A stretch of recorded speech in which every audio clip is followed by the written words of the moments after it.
Let's see what these teams are going to be getting into for the start of the game. We've seen a lot of them prioritize getting a late smoke going for the wards. Looks like that's going to be the priority here as well. Then you get a bit of a chance to go for kills as well. If you smoke immediately, you don't really have time to go for pickoffs.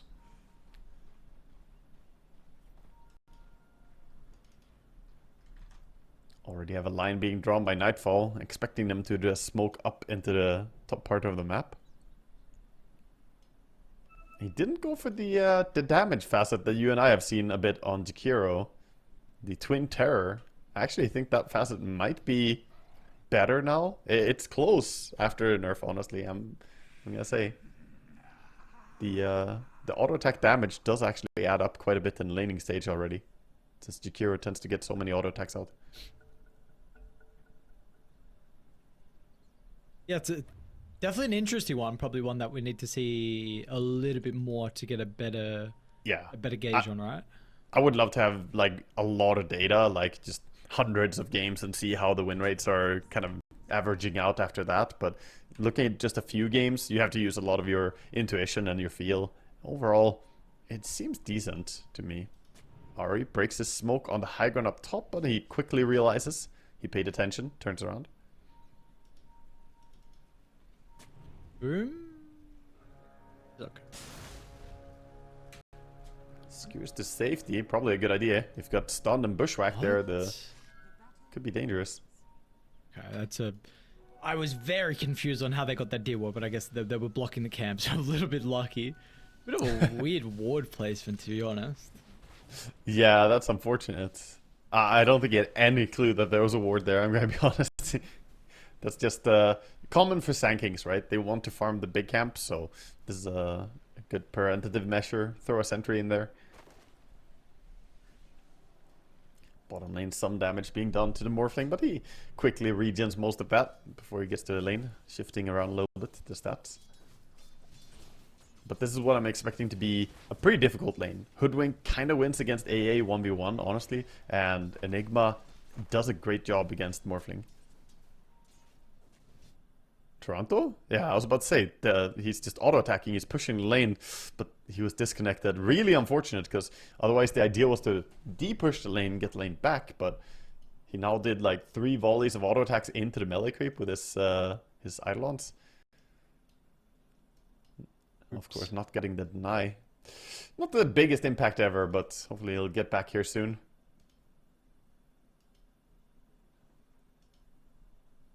So I'm just trying to double check if Ari and Yuragi already ever played together on, if they're on the same OG roster. Yeah, they were. Okay.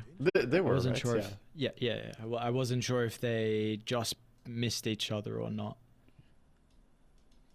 Yeah, for some time they played together. I remember because it was confusing for me to say the names fast. Yuragi and Ari. It was like Yurari.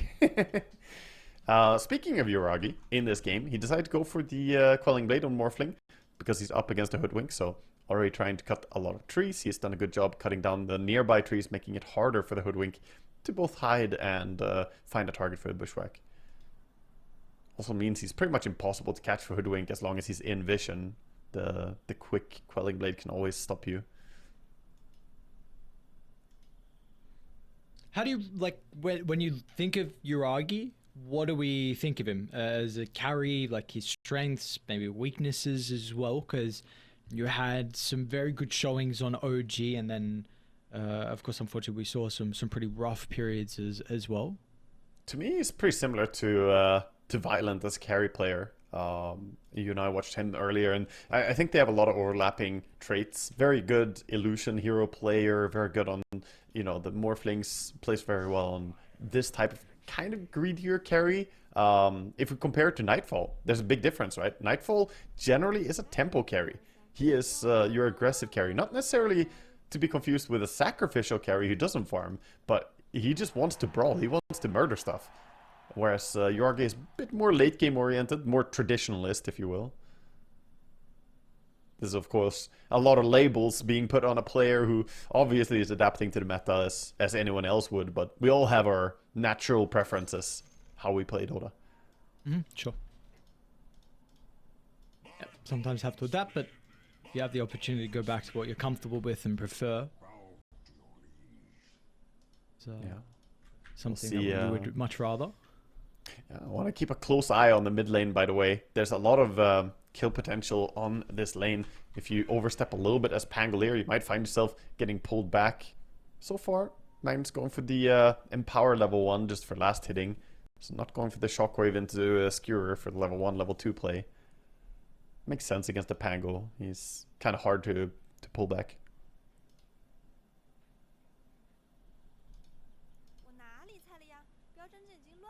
And hopefully, there we go. He gets back into the game. Welcome back, Toronto.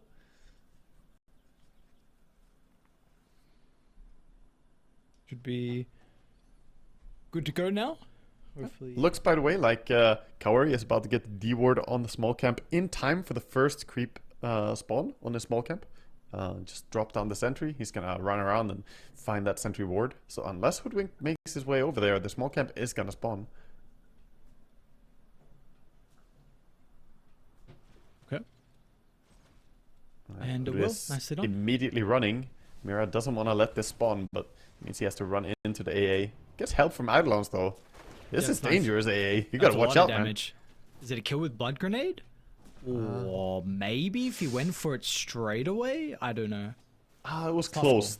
Yeah, they would have to run around the tree line. If there were no trees between the Eidolons and the AA, but the Eidolons not that fast, so they would have to path around as well. I think he was fine, but that's a lot of damage being done. The waveform. Not sure if there was potential for anything there, but he's been cutting down pretty much all the trees. This poor little squirrel doesn't have a habitat anymore. Deforestation in my game. Meanwhile, on the other side of the map, we have Boom trying to connect half the creep wave. Does he get it? Do not want to get the entire creep wave. Nice. That's actually very, very good that he only got 2 of the creeps. Because he doesn't want the dire creeps to get outnumbered.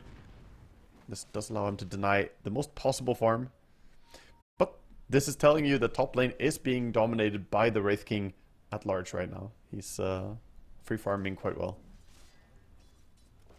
Looks like he's got the armlet queued up as well. The previous Wraith King game, Munkushi did not go the armlet. It was just the Radiance Rush. I love that. I think going for upgraded boots, I think getting those face boots going and armlet is so important. And this also is going back to what I was saying about Nightfall's style. He wants to fight. He's not just going to go for the farming route. Much more aggressive choices than what we saw from Munkushi. And overall, that's what I see work best for Wraith Kings, I think. When you don't just beeline towards the Radiance, and instead stay aggressive and fight heavy. They're going on the Sand King. Just gonna TP out. All the way to base. All the way to base and no boots on him, so we'll take a while to get back to the lane. Which is a lane that's also shoving too. A bit unfortunate. Ari's not the worst person to get experience, but you'd so much rather the Sand King 2 be here than not. Yeah, most of the creeps are gonna stay alive until Sand King comes though, since they're playing so aggressive here and pushing into the Radiant, so he'll be fine getting back in time, it seems. But of course, fantastic start for Nightfall. Didn't get the kill, but got the forced TP out. Asmid looking pretty... I can't see the Pango on the last hits. Okay, it's pretty even. 18-4 compared to the 15-2. Yeah, he's doing alright. He got the bottle as well. They're both staying very even in both farm and trades. A little bit of an edge for Kiyotaka perhaps, but I would also say it's maybe favoring Magnus a bit more, this matchup. Pango's timing is really going to be when he gets some power threats in here as well and can actually last it a bit easier. He has them queued up for now. Water and gets swiped under his nose. Sorry, we'll get the other one at least. So yeah, to find our first blood, 4 minutes into the game. Both side lanes in particular, support's falling quite low. Kaori and Mira. Resources look low on Mira, and same with Kaori. Yeah, they've been trading back and forth. Importantly, Yuragi is doing quite well in farm despite being against Enigma. I think this matchup can be a bit harder than than it seems. You know, Morphling normally has quite easy time against a lot of offlaners, but those Eidolons can really add up with the nice. But so far, great job by Uragi finding his farm. Boom. He's got a tick out. Tried to eat the Tango at the last second as well, even using the branch, because he had no other trees nearby. Could not waste a second to try and get over to use that. So unfortunately, Tango gone, branch gone, and first blood given over to Aurora. Yeah, and sadly, the Shadow Demon barely missed both his stacks on the attempt to triple stack the jungle for him. So they're trying to prepare big jungle for him on the left side, but only double stacked for now. Oh, the stun to try and get the creep, but still, Nightfall gets the deny. And that might put you in danger. No burrow strike now. That was a costly mistake. Oh boy. Stuns for a range creep, doesn't get it, immediately dies, no TP ready when he respawns. This is just all kinds of sad for the Sand King. The Sag King is here.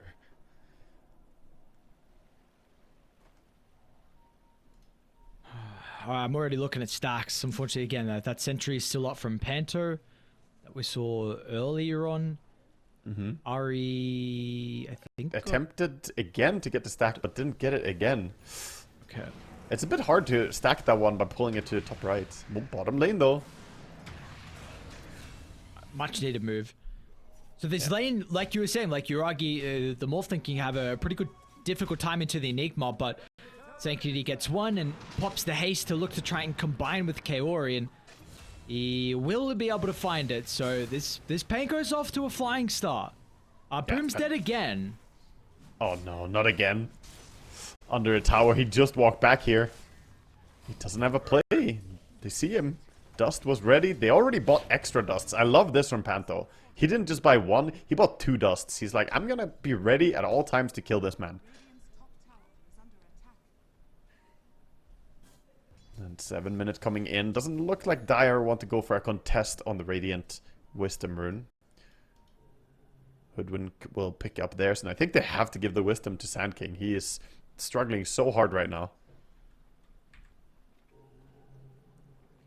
We've seen this before. The offlane Sand King got shut down by the TB. This time it's shut down by the Wraith King. I thought that a Wraith King would be a playable matchup, but very early on they started pulling the creep waves and saying, nope, not gonna have a straight 1v1 or a 2v2. I wonder how much of that plays into the strength of Jakiro laning stage.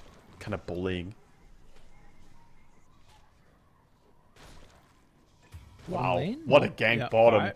Yeah, wow. we well, the camera missed it, but I can recap what happened. Panto snuck in the tree line, very sneaky with the ice path. So he got the ice path before Morphling got to start shifting, and then Bushwhack followed up, and they just bursted him. Good rotation. Level 2 ice path. I wasn't sure why he would have that, but we saw it immediately. The value. Now again. Yeah. This early game starting to get a little bit out of control here. 2,000 net worth lead. And a lot of it is going to be on the back of Sanctity. Rolling Thunder is back available. Looking to try and make a rune off the back of the Invis rune, which they were not able to scout out before he used it with the ward that they just placed by the pit. They've got a sentry though. Oh, they could bait it. Spotted. Okay, never mind. Still gonna get Mira. No way for him to get out of this one. Pango is rolling around a little bit, but gonna get him in the end. So 3 kills now for this Pango, but he's the only one having a really good game. Yeah, Morphling is getting farmed, but Sand King, he is just down and out right now. Struggling bad. And meanwhile in Dire, you could say that this Jakiro support, he is absolutely flying in net worth. Look at that, 2.2k net worth. Well ahead of the other supports. Of course, he did get 4 kills.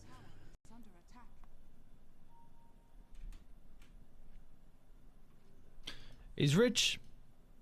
He's mega rich, Panther. He even has the ulti already. Got the Macropyre. Not the easiest to gank the Morphling with the Macropyre, but if he manages to do the same thing again with the Ice Path from Fog of War, that could be dangerous for Morphling. Probably why we see Morph sitting pretty high in strength now. He's not maxing fully on Agi. He's actually sitting at 1000 HP, so harder to burst.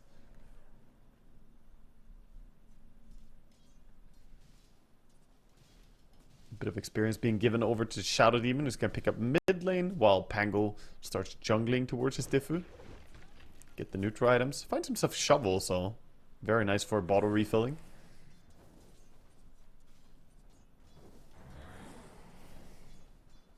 And despite the Wraith King's pretty free lane, he's still saying that I want this armlet. Not gonna shift his mind towards Radiance. The intrusive thoughts of I could be greedy kept them at bay. Already has the full armlet coming out. 9 minutes. Not bad. Could see a movement through the portal if he wants to from Nightfall. If they feel it's even necessary. He can just keep farming by the looks of it. Yeah, he's gonna go farm, pop some ancients, use his bone guard. Suddenly the big creep, the prowler, just insta shot the skeletons once. He's gonna have to kill it before he does it again. Okay. Bottom lane. Acropi is gonna get laid down. Banishment Kaori will take. I mean, he stuck around in the fire for a little bit of extra time. 1 for 1. 1 for 1, not too bad for Radiant as they get the dominating streak taken down. That's a big bounty, 700 gold for bringing down the Jakiro. Career snipe by the Hoodwink. Hoodwink who hasn't gotten to do too much this game yet. Yuragi chasing after him. This is not really what you want to be doing as a carry though. Ideally you're hitting creeps, getting stronger, chasing after a little rat. It's a lot of time invested. They're going to be able to get the rat? I mean, you hope so. With all this time, you better get the kill. Did he get him? He's sneaky. Man, he got the bushwhack. Did they see him with the poison? They got a glimpse. They got a glimpse of him. Okay, yeah. What? So much space. That Goddamn was, mirror, dude. That was nearly a full minute of Morphling chasing after him, so... Yeah, not the best use of your time, but they do get the kill in the end. Worth it, but quite barely.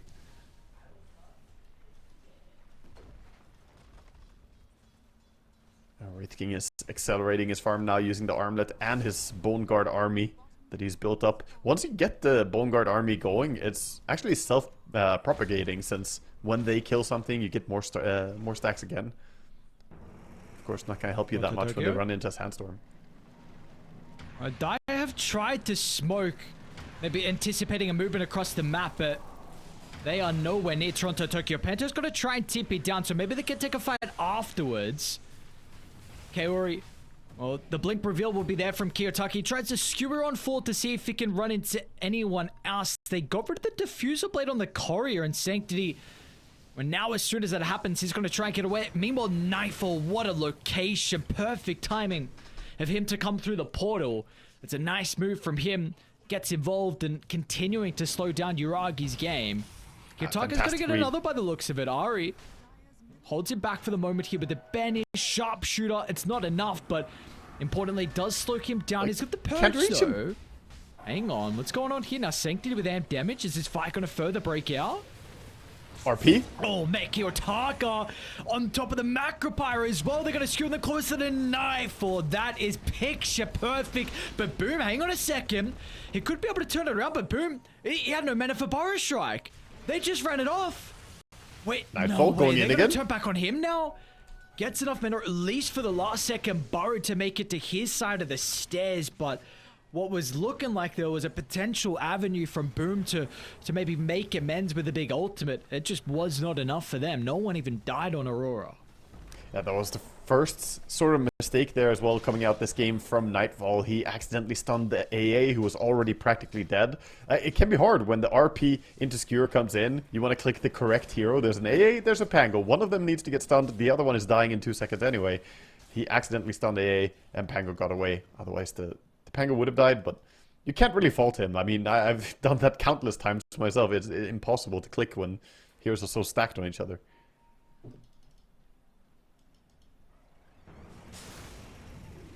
Blink, AOP. This time, just nuking down Toronto Tokyo. And Sanctity should be able to get the turnaround onto Panto as well. This is going to be a secondary kill. They might lose the Shadow Demon to the Skellies, but Ari held the banishment for himself. Kiyotaka's looking for the snipe. A little bit too far away to get that blink shockwave. Only level 2 as well. Yeah, not quite. He does get the skewer back on the AA though. Good. So, gets a bonus kill. Looking pretty good. Yeah, Kiyotaka's playing very, very clean so far. The cores are doing quite well for themselves. Yes, the Pango is having a good game, but the Wraith King is growing very rapidly, and the Magnus having such a good start. Meanwhile, Morphling, it's not like he's off to a bad start, but he did die twice. The pickoff from the Jakiro was really impactful and slowing down his momentum a bit. Yeah, I would be worried for Navi here. They need to keep having clean rotations and ganks from Sanctity. So far, he's doing it. 4-0 and 2. But sooner or later, those RPs are going to be landing on you, my friend, and there will be chain stuns. Nightfall with Deso. Yeah, I saw that. He changed his mind. So not going for the Radiance, going Deso instead for more one-shot capability onto heroes. And maybe looking to get involved a little bit early with the objectives. I mean, you see what a timing for the Deso to be picked up as soon as the Tormentor has spawned. So a smoke down from Aurora. Yep. I've got an Ice Blast coming from across the map. We'll see what the timing's going to look like. Ooh, it's good. It's Mirror's dead. Well done. Oh, they're committing. That's painful. Why are they committing? Okay, dude. I mean, what? If Panto lives, it's fine. I think it's fine. Oh. I mean, you can't really back out, then you just give it away, so... I think it was the correct read. Very hard to make the call there, though. I thought Panto might die as well, in which case it would be a painful, costly situation. The funny thing is that, you know, despite the AA ulti landing, it actually still counts as the Tormentor killing you, so, yeah, the Tormentor takes credit for that one. Sorry, buddy. Is what it is. Mid lane, Toronto, Tokyo. Once again, we saw previously with the Rolling Thunder at the direct location. Oh, Panto tipping in with low health. I think if he knew about it, Sanctity might get RP'd. Kiyotaka, nice placement. Skewer instantly back into the grasping hands of Nightfall, dude. Kiyotaka's mag looks very good. Yeah, he found the target. The most important hero to shut down right now. That's why I was talking about too. He needs to land the RP on the Pango, stop his game, because he's the one holding everything together for Radiant. They are aggressively posturing though. Morphling farming the enemy jungle. Sand King finally, you know, crawled out of his cave as well, starting to get involved in the game. He's 1-3-0. Boom has just not had a good game thus far, but has the blink in Vanguard, ready to get involved.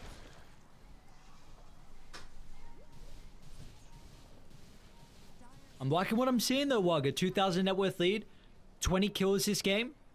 We're in a pretty good position to head into the mid game. Yeah, definitely. This is shaping out to be an aggressive game. I doubt that Roche is going to live for too much longer as well with the state of the game. The Deso on the Wraith King. Either team that wins a big team fight would probably secure the Roche pretty quickly. I don't really love that Toronto Tokyo skipped the drums altogether, but having this early Helm of the Overlord is pretty interesting. For now, he's got a little tendrils of the deep spammer. He looks so goofy when he runs. What the hell? I guess I'm not used to seeing them at that movement speed, you know? That's why they look kind of weird. What is the cooldown on this? 18 seconds, 1.2 stun. It's not the Giga version of it yet. It needs to wait later in the game. They become the bigger versions, and you get the massive Ravage spell. Bro, you're right. Why does it look like that when it's... What? Okay, just like, as soon as he got the he's black like a dragon, knuckle he's dragger. Yeah. A knuckle dragger? What? Yeah, like dragging his knuckles on the ground when he walks. He's like got gorilla arms, this neutral creep. What is a knuckle dragger? Yeah. I've never heard this. Is this a term, like I was saying? Is this I hope so. Like I don't speak English. I'm Swedish. I don't know. Isn't it your native language? I'm Swedish, man. Yeah, dude, I don't know. I feel uncultured. Knuckle dragger. Let me look this up. Mouth breathers. Knuckle draggers. Anyway. I don't know, maybe I'm too young. Or I'm too old.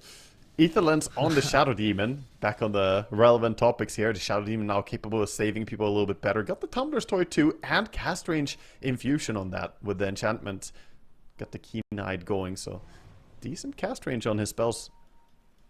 It's actually going to be Aurora going for the aggressive move. Blink on Wraith King too.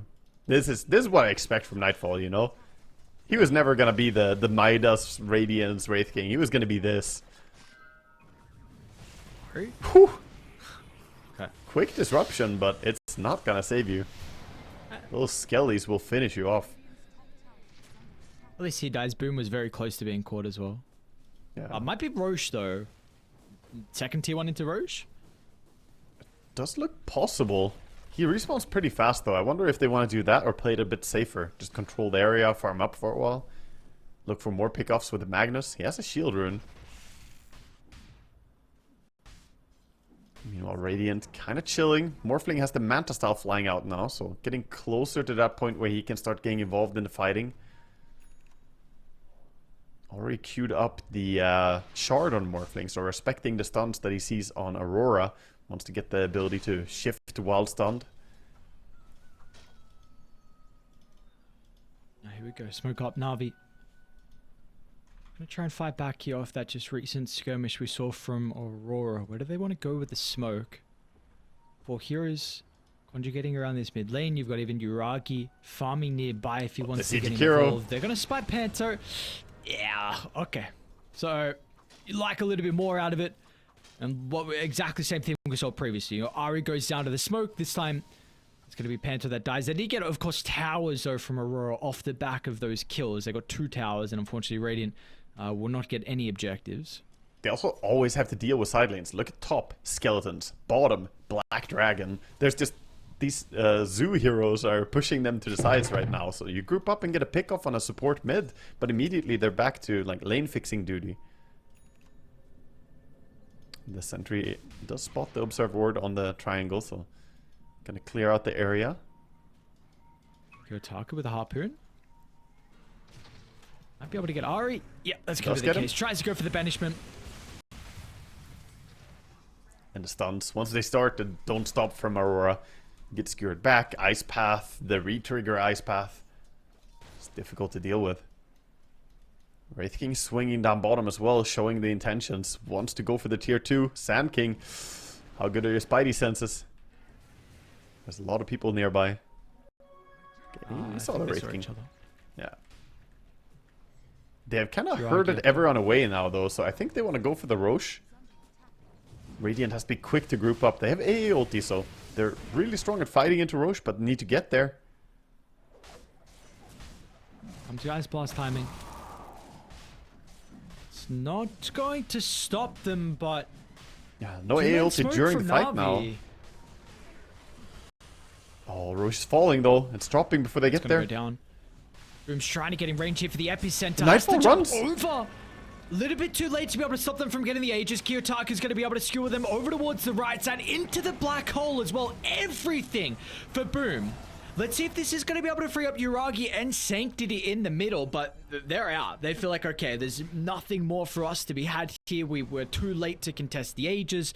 This is already looking a little bit difficult for us. Let's just get away 1 for 1. It is what it is.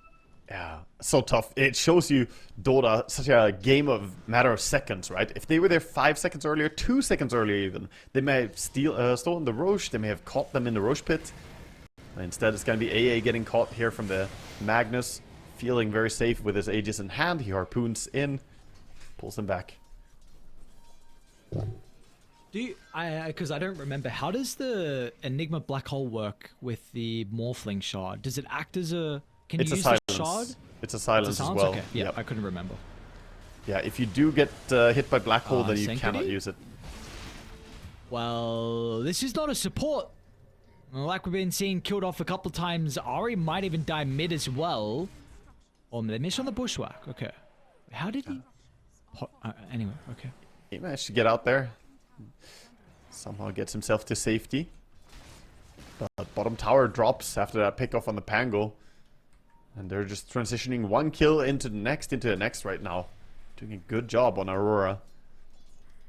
And Radiant, at some point they need their carry to step up and, you know, be the one to lead them throughout these fights. We see a lot of activity from Nightfall. Him and Kiyotaka, they're really taking the helm. Panto, again the stray support getting picked off, looking for some wards and D wards. Got spotted by the Radiant Ward. Oh, well, nice read from Uragi, that scan. He was going to walk and try and take the illusion rune, but scan the opposite side, and Kiyotaka was waiting there. Yeah, good to get himself to safety. He's trying to farm his very fastest right now, using his illusions as well from the Manta style, clear ancients while he goes and farms somewhere else. But the Morphling, he has a lot of weight on his shoulders. Butterfly is going to be the next item. Can't blame him for that. That's a very good pickup. Could help protect him a little bit against the Wraith King burst as well. And look at Enigma, by the way. We haven't spoken too much about him, but Toronto Tokyo on the back of all this split pushing with this Black Dragon and him farming somewhere else all the time, he's actually getting enormous, man, the farm. Yeah, he's massive. 3.5k gold with the blink. Tokyo. Yeah. And Enigma, you know, he scales crazy hard into late game. If you get, you know, to the point of him having Axe Refresher with a BKB, you don't want to fight that. You really just don't. I think they're not going to have that much to be able to compete with something like that Black Hole, like you're saying. RP2. Yeah, the stun difference in late game is going to be very noticeable. Once the BKBs come in, the Pango roll is not a reliable disable anymore. And we already have BKB on the Wraith King.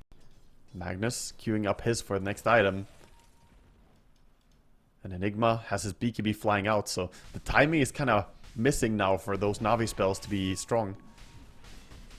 May head into a new age of Aurora taking over the game. It's a scary age. Showed mid. Oh, boom. Potential 5th death for him. Kiyotaka looking for the lineup onto Ari. Oh, the skewer. Back the two-man Black Hole. Nice spell casting. The synergy from Aurora. They are making this look effortless. Yeah, Kiyotaka with nice details there too. He noticed the skewer back wasn't going to work after Harpoon. Stopped himself in mid-skewer animation. Shockwave then skewered. And the damage on this... Oh my god. Yeah. The Gossamer Cape saved him from the first proc, but you saw one hit almost just completely kills him. What was that, like 1,000 damage in one hit? They're still going to go. Uragi and Sanctity combination. Gets rid of Panto, so is going to do their best to try and defend the tower. Kiyotaka will skewer him closer towards Mirror. Waveform's going to be able to dodge the A-toss, and the tower will stay alive for a couple extra seconds. Yeah, he's fine for now. More fighting, though. Wraithkey is coming. Oh, the banishment timing. They're going to miss out on the RP connecting onto him. Still booms in with the combination as well. It's a lot of magic damage. BKB late from Toronto Tokyo. He needs to go massive here from Uragi, but the waveform has already been used. He's going to have a difficult time to keep up with the escape on Aurora. They will Delta split away. Mirror to the south. Nightfall to the river. Looks like Mirror might still be chased down. Does he go for the bushwhack or anything? Or they got a glimpse of it? They do not. Mirror will scurry away. He's fast enough. Just on the back of his scurry, so quick. But they get a massive takedown. They get Magnus, such a big kill to get there. If they didn't get him, that would be a very desperate moment. But they got him before the Wraith King could come in and scare people away. And they get paid handsomely too. 1,500 gold for killing off the Magnus. For mid lane? Wraith King? Who's he looking for?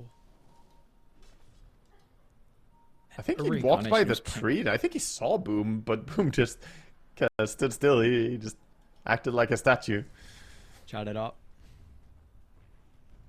Just acted like there was no way that he was going to die, even though he's got 5 deaths this game. Yeah, I'm completely fine. By the way, Wraith King probably pretty annoyed. There are 3 Gossamer Capes on the side of Radiant, so very difficult for him to run in and get that big initial swing in with the Mortal Strike. Oh, sorry, they only had 2. Wait, did they? Oh, they just upgraded one. They got the tier 3 items. Pangolier had his Gossamer, but now Ninja Gear got his own little source of smoking. So what happened last time with the Tormentor? The A ulti and smoking down. They're going to be too late by the looks of it. No Ice Blast as well this time. Maybe they'll go for the fight afterwards instead. Boom. All spells Vanguard, are Aurora. ready, but Dire... Oh, Toronto Tokyo could be caught out here. Did Okay, barely dropped see the him. ward for the vision. Nicely done. Making sure... Who was it holding the ward? Was it Boom? Was it one of the frontliners? Important regardless. It Soon as was the Corey. smoke popped inside. It was Kero? Okay, I mean, super important. Smoke pops, drop the ward down straight away for the nighttime vision advantage, and otherwise Yeah. it could have been a little bit more slippery. Nightfall is farming under a Radiant ward, maybe not expecting... Okay, well... There it is. Once per that's the game. classic. I'm telling you, Aries, it's contractual requirement. Contractual. Yeah, it's in the fine print there. You gotta do this. Your deliverables as a player. Deliver. This is crazy.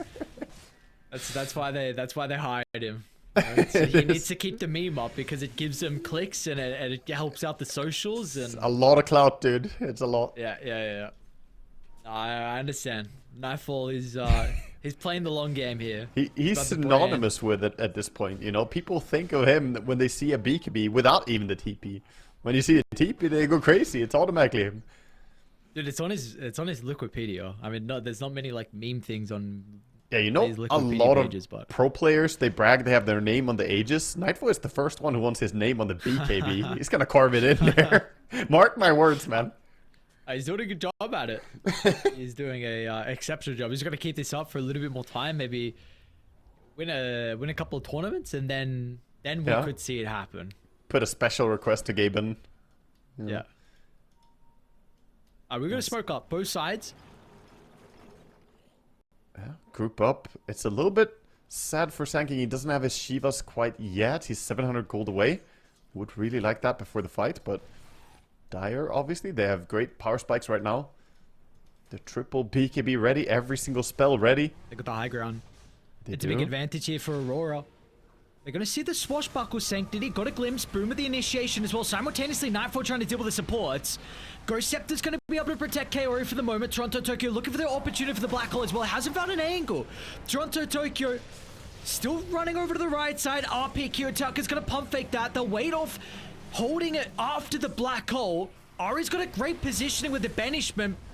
It's good for the kill onto Sanctity. Boom's going to be able to jump over the top as well, but Radiant, they're just not combining everything together. the waveform dodges Kiyotaku's RP.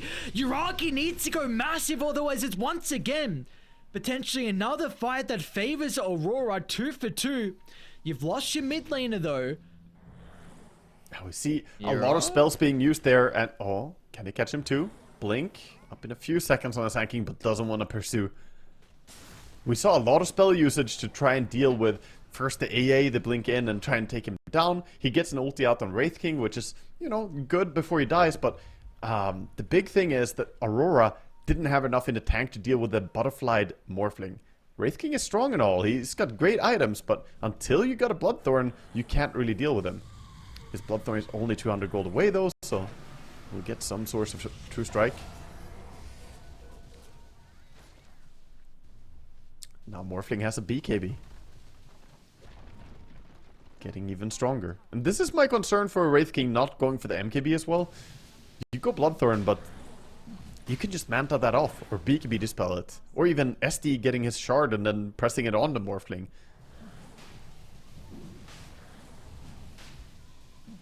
This is gonna be Aegis quickly being claimed. Macropire helping them out almost. Boom. We'll actually be able to get Panto. Toronto Tokyo. Okay. It's fine. It's fine. It's fine. Get the banner as well. We got Kaori making sure to get that. Morphling actually waveforming over Roche as he dies, picking up the Aegis and landing outside the Roche pit. That is a ballsy move, man. What if you misclick during the waveform and don't get the Aegis in your inventory? Yeah. But he knows what he's doing. He's trusting his mechanics. Magnus trying to cut the next creep wave. Oh, what? Quick blink. He could be TP, but is Pango here? No, Pango is not here. No, Okay. Boom not quite stock. close enough. Otherwise, that Basher could have stopped him, of course, but gets himself to safety. That's still BKB on cooldown on the Magnus, and pretty much signals you that the tier 2 tower is yours for the taking. Probably would have been no matter what with the Aegis in hand, but This is a good power spike for Navi. As I say that, poor Kaori, he meets that big old sword straight to the face of the poor ice cream. Yep, looks about right. Hate to see it. See it. Yeah, well, he gave up on his Gossamer cape, so he deserves it, you know. He swapped it out. Should have kept the Gossamer cape. I see. Could dodge one hit at least. Spoke off from Aurora. Gonna try and play behind Nightfall.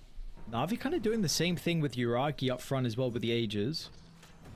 Oh, the skewer back Just on going him. further away from the team. They should. It looks like they might be able Drop to kill once. the first light pretty easily. Which is a massive concern they stopped because him. you've got Black Hole on the respawn. They're going to be able to stop the blink from Boom.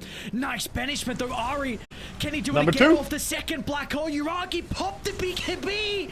Ari's support was massive for them inside the team fight. They lost this even with 2 Black Holes. You would think usually that would be a guaranteed team fight victory, but it's looking like that might not be the case. Yuragi is able to stand his ground.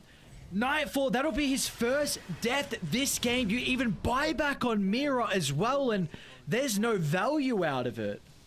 No, they're not going to be able to stand toe-to-toe. The Morphling now reigns supreme with the spells on cooldown. With Wraith King dead, this is go time for him. Just going to keep going. Beautiful save coming out from Ari. The refresher into second Black Hole would have been good, but the Pango stopped it immediately. So unfortunate for the Enigma playing into this Pango with the Basher as well. Just difficult to deal with. I couldn't see if he got off the second BKB on himself there. If it was just the bash, it looked like almost the Rolling Thunder stopped it.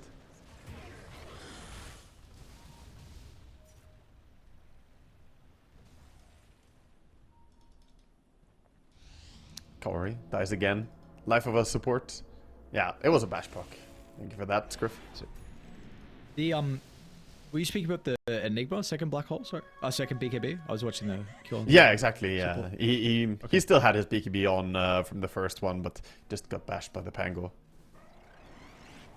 Didn't stay alive long enough to use the second one even.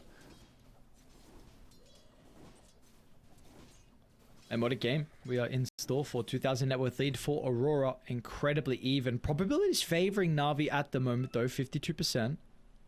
I would probably have to agree. The Morphling is going into very comfortable territory. There's still some concern that as the game drags on, if Shadow Demon is not there to save you, you know, he's the one hero who can stop the Morphling from dying very easily. Yes, you can say that Pango can just bash the Enigma, but then you need the bash to proc on Enigma. If you randomly get a bash proc on anyone else, keep in mind, Pango has Aghanim Scepter, right? So if he gets a bash proc on literally anyone else for some godforsaken reason, then that will not work. Puts it on cooldown. Yeah, or he could just not proc the bash in the first place, too. A little bit of luck has to go your way, but also skilled positioning from Ari. Yeah. It's another thing. His positioning this game has been incredible. Yeah, he's been playing really, really well on the Shadow Demon, making it work. Well-timed disruptions and saves. With the Glimmer and the Blink, he's able to stay super far back and then blink in last moment when he needs to help someone. Is Refresher really the item for Sanctity at this stage? Quite commonly we would have seen the Octarine core first, but I don't really mind it. The question is, are the fights going to be that dragged out? That he gets off the double ulti? Swashbuckle, don't get the bash proc, so you refresh and swash again. Yeah, Enigma uses Black Hole, you swashbuckle him. He refreshes Black Holes again, you refresh and swashbuckle him again. Yeah, it's the counter. What a counter. We've worked it out. You refresh your internal cooldown basher. Let's go. I don't know if that works, by the way. I've never tested that specific thing. But I would be surprised if refresher works on internal cooldown. Kyotaka? There's the Observer. This is such a common play when you have the Magnus.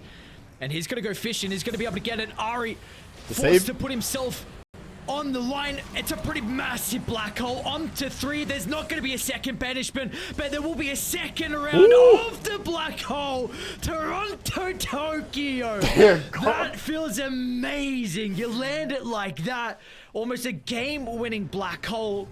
Massive for them inside the team fights, and now they're going to be rewarded with the buybacks as well. Holy hell, and look at the army of creeps pushing. They're trying to defend now, but there's the worry that Magnus is going to pull you back. They have to be so cautious. If there's any high ground vision, then there is. Sanking could be the target. Atos.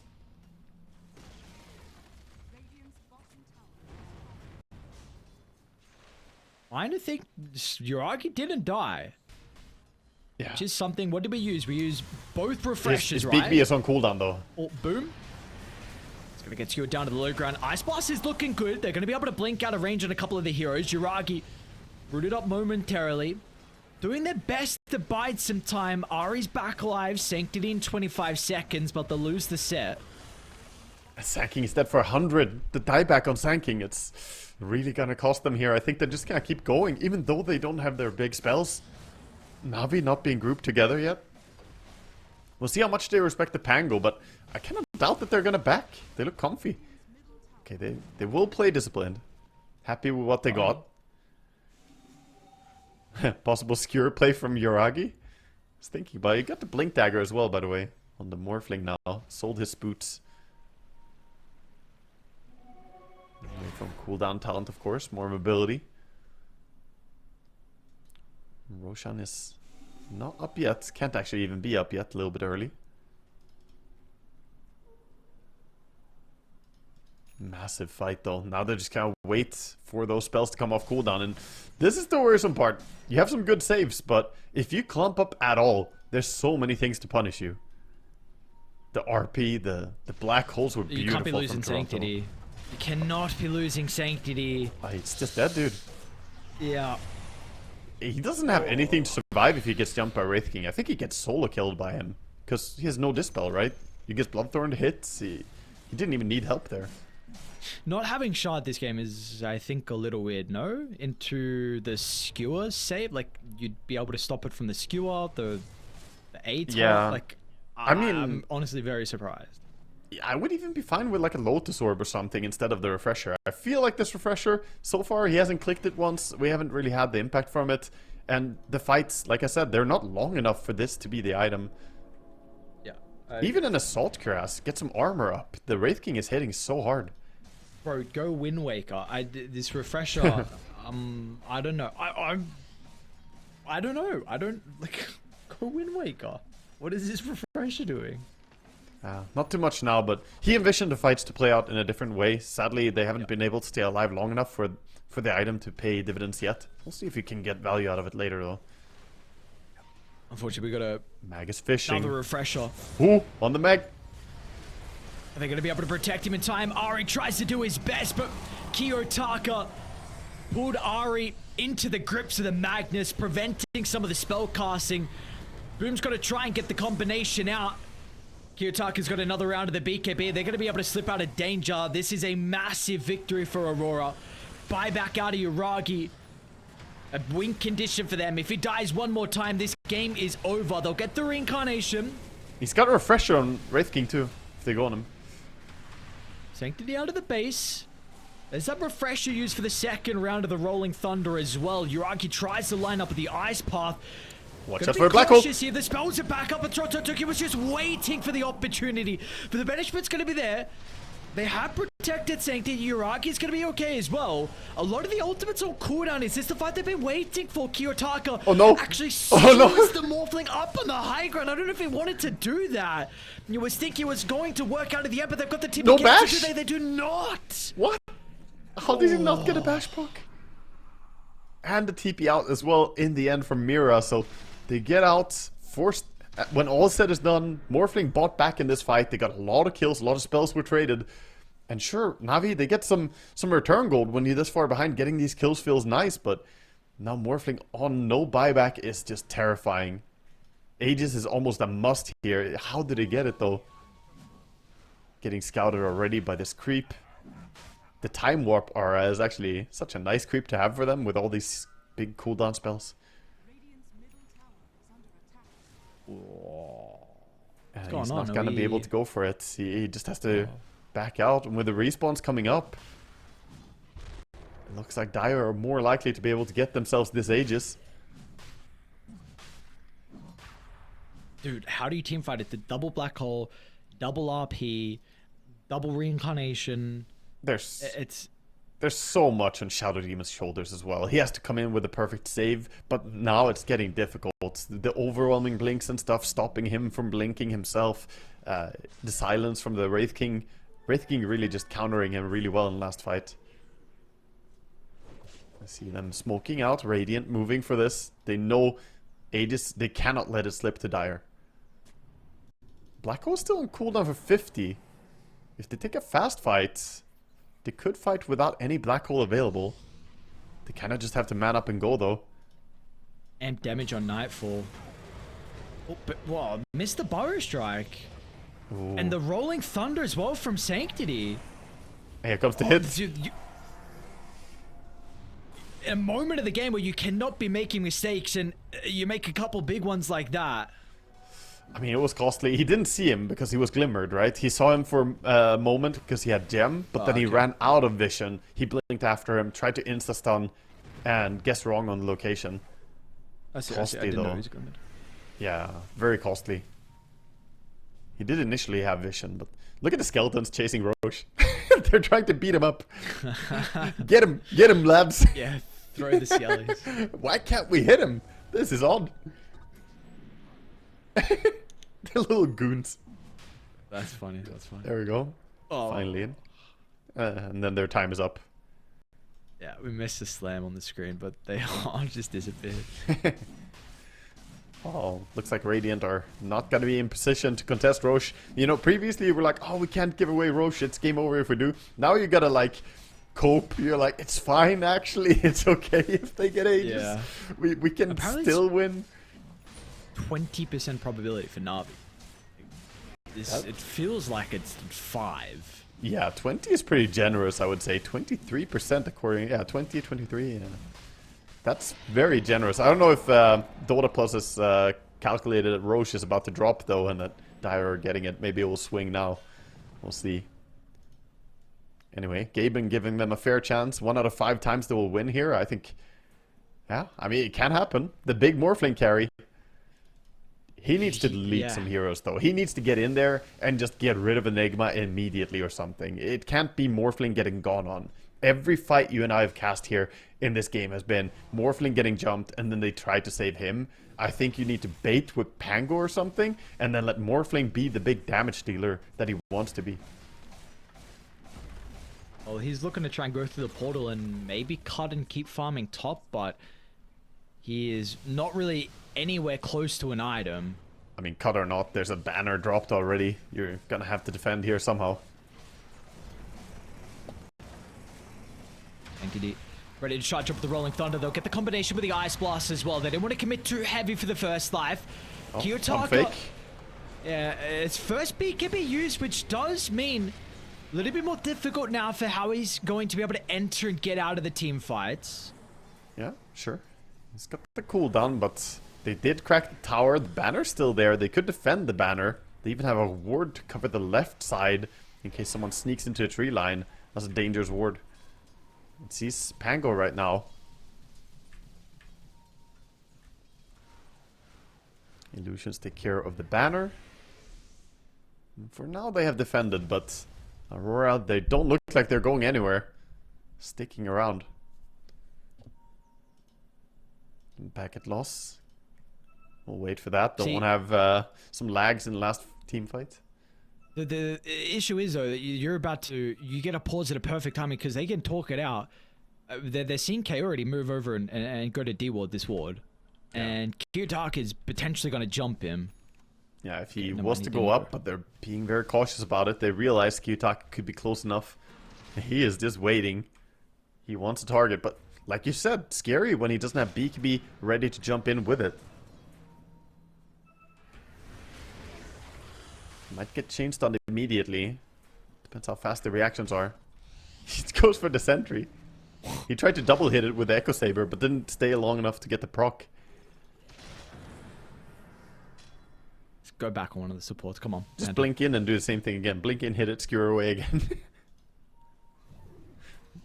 This is Send so the awkward. Eidolon? Yeah, Eidolons can maybe... Okay. All right, there we go. AA, man's up. Ooh. And Mag is nowhere to be seen. No, they're far away right now. By the way, the Hoodwink has a Hex as well. Speaking of important disables, with the cast range on that as well, from his facet, he could Hex someone surprisingly far away. Oh, wow. Oh, boom. Pango leads with Use the ulti. Rolling Thunder pretty early. Toronto Tokyo's not going to mess around. And how are you going to got protect him Blackhole. inside the Rolling Thunder? You will not be able to banish. They look for the skill because they found Ari. Such a valuable member to the team fight. Ari's going to buy back at least. Heavy commitment for the defense. But Aurora, they've got numbers. They've got refreshers. They've got ultimate spells out the wazoo. It's just... It's never in doubt for them, it feels like.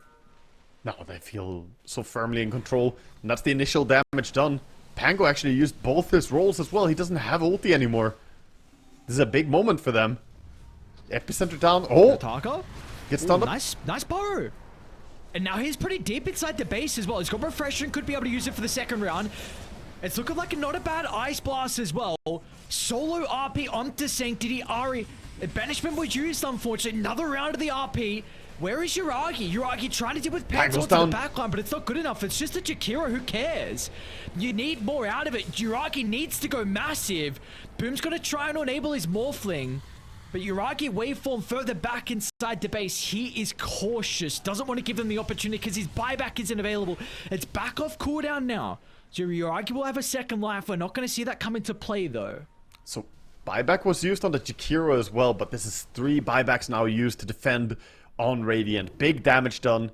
They didn't close out the game. Very close to getting the melee racks, but it is going to stay alive. Regenning up, just barely. And Morphling just struggling with all these big spells. It's not easy for him to find his footing to actually stand and deal damage in the fight. All the control coming out, and we saw Toronto Tokyo. I loved his decision to just quickly drop the black hole onto the Pango, and that was communicated. They said, okay, go black hole anyone, and I will go for the backline. And Magnus flies in and gets the ST immediately. It was a premeditated coordination. Level 25's coming out. Jakiro's been holding the bottle for quite some time around the amp damage. Looks like Nightfall is finally going to go over and bottle it up. Yeah. E-Blade on Toronto Tokyo, huh? Okay. Interesting itemization. I think this is purely just a defensive tool. So E-Blade himself and BKBs, and then you cannot get bashed. It's kind of 5-head, not gonna lie. The Pango counter to his black hole. No, I mean serious. If you E-Blade and BKB yourself, they have no way of stopping that black hole. So Toronto Tokyo, he solved the puzzle. The jigsaw is complete here. I have actually never seen someone do this specific move of like E-Blade BKBing to prevent the basher as Enigma. Very creative Toronto Tokyo. Yeah. Using all the resources at your disposal. They have a lot of them. 22,000 gold lead. Nightfall again looking so dominant as he has been throughout the tournament. Oh, dangerous moment as they walk up onto high ground. Pinging it out like they know from Aurora. Hoodwink wants to TP in. Oh, no. Oh, don't go on it. And the smoke popped as well, so they're gonna get the... It's a pretty good power strike though. Let's see if they still get better for the illusion. BKBs, Toronto Tokyo used it early on. Meanwhile, Boom's in some danger. Once again, we're gonna see the same thing. Rolling Thunder, instantly outed with the black hole. Refresher pop, Toronto Tokyo trying to catch up to Yuragi. He's gonna be able to get the blink back to base, but this one's over. Yuragi, he has to go absolutely crazy. He's gonna face check an RP. Second one, black hole, everything. How do you win late game into all the spells they have? We got a rapier. Why not? Let's just go rapier on rating too. Let's celebrate. This has been the qualifier of refresher orbs. 3 refresher orbs, they do not lie, man. They're strong. Got the RP again here if he wants to pull the trigger on it. Oh, didn't get the real one. Okay. Yeah, nice attempt here, but Morphling, only him and his little lane partner, the AA. How can they stand against 5 heroes? Gonna be a tall order.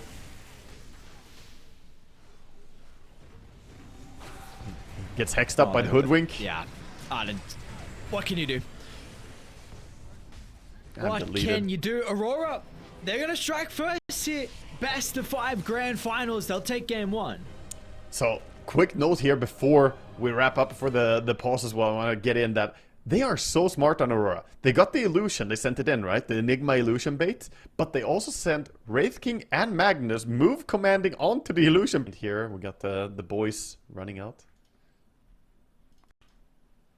What is, did we just lose the tags? Like, Yeah, I don't know. what is...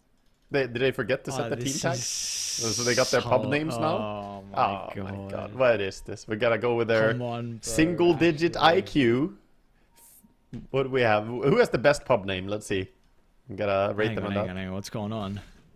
Just Difference gonna walk up sick and empty.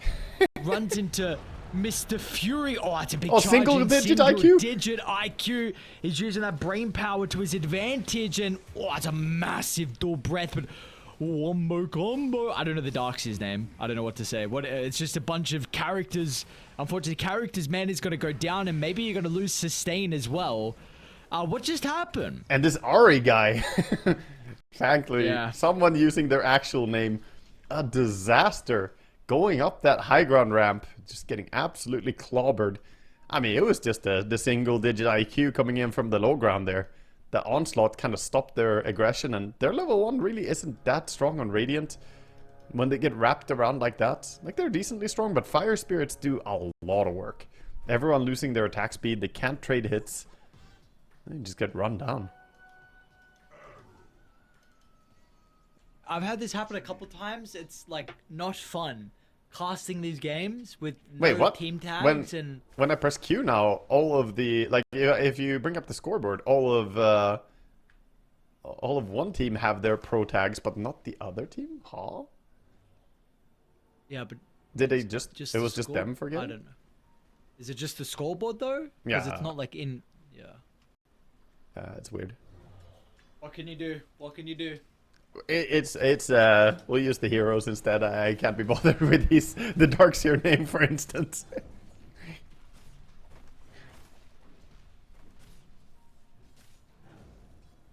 We have Marcy trying to go for the next creep wave. Wrapping over, trying to pull the aggro and go up the stairs. Gonna get it in time. Turns around to pull them up the high ground. Means the small camp is gonna spawn though. She didn't block it with her body or a ward. And that allows Troll to, you know, pull his creeps back as well. He actually has a bonus melee creep, so this is a bigger creep wave. Kept one alive from the first wave. Alright, so I gotta actually like really actively remember. Yuragi is Troll. Sanctity is NP. This is good for me and the viewers too. Yeah, keep going. Dino is Boom. Nice, I know who Ari is. Okay. The thing is, like, Ari's name makes it easy. I see Shadowdim and then I can remember everyone else's. And I feel like also Toronto Tokyo's has always been the same. This has never changed, so that's also makes it easy. Yeah, that's true.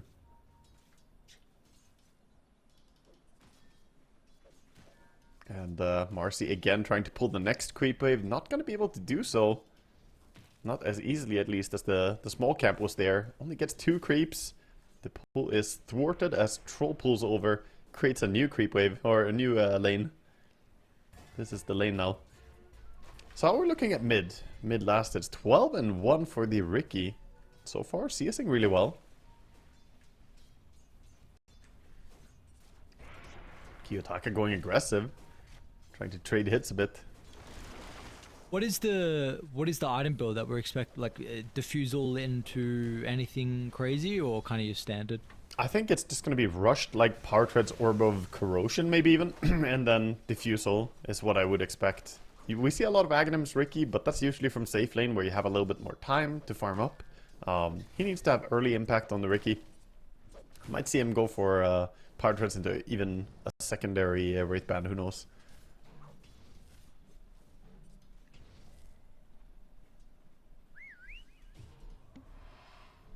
And then, any well, lane top for lane, you that you're paying a lot of attention on though? Is there one that you feel like needs to go well from either side? I think the Ricky has to have a good game, and so far it's working out pretty well. Top lane is difficult for Darkseer right now. He is struggling a lot.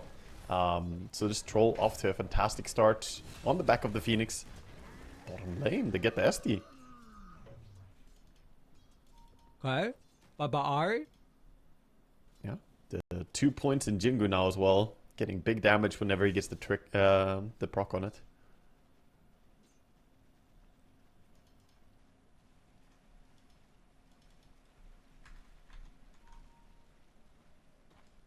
Sorry, what lanes were you saying though that you were looking at that you were feeling like are important? I think top is already pretty forfeit, so mid and bottom definitely in the place to keep an eye out, because Darkseer is already resorting to starting to farm jungle.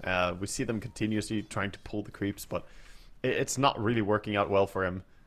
The Troll is getting absolutely fantastic farm, so let's see if they can bite back down on bottom.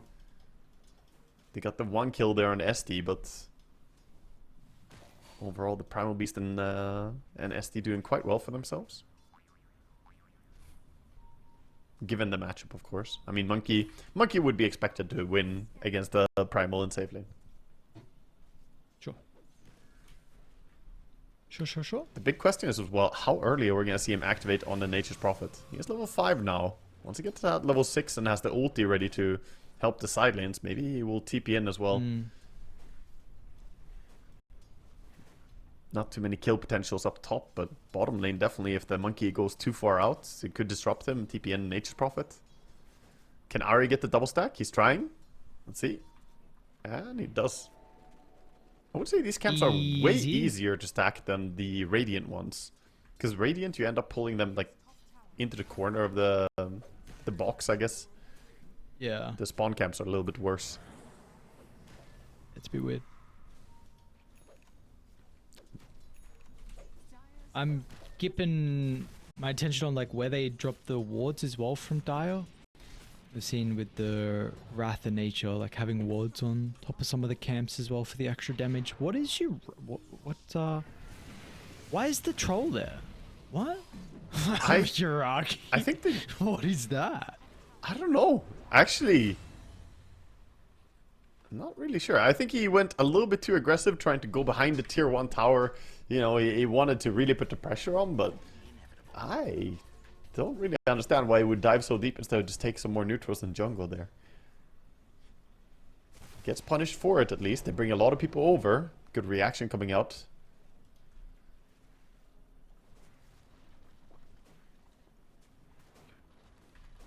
Like you said, again, what's the Nature's Prophet's going to do? It's a big thing I'm looking at now with the level 6 online here. Yeah. Sanctity. Aurora going into the enemy ancient area with Jakiro checking out. Sees the stacks. Gets the D ward. Yeah, they know that Nature's Prophet wants to hit all the creeps, so he actually put a sentry down and D wards the Observer while he blocked the camp. Kind of counteracting what you said they want to do. They want to have vision on everything and then drop a big Nature's Prophet ulti.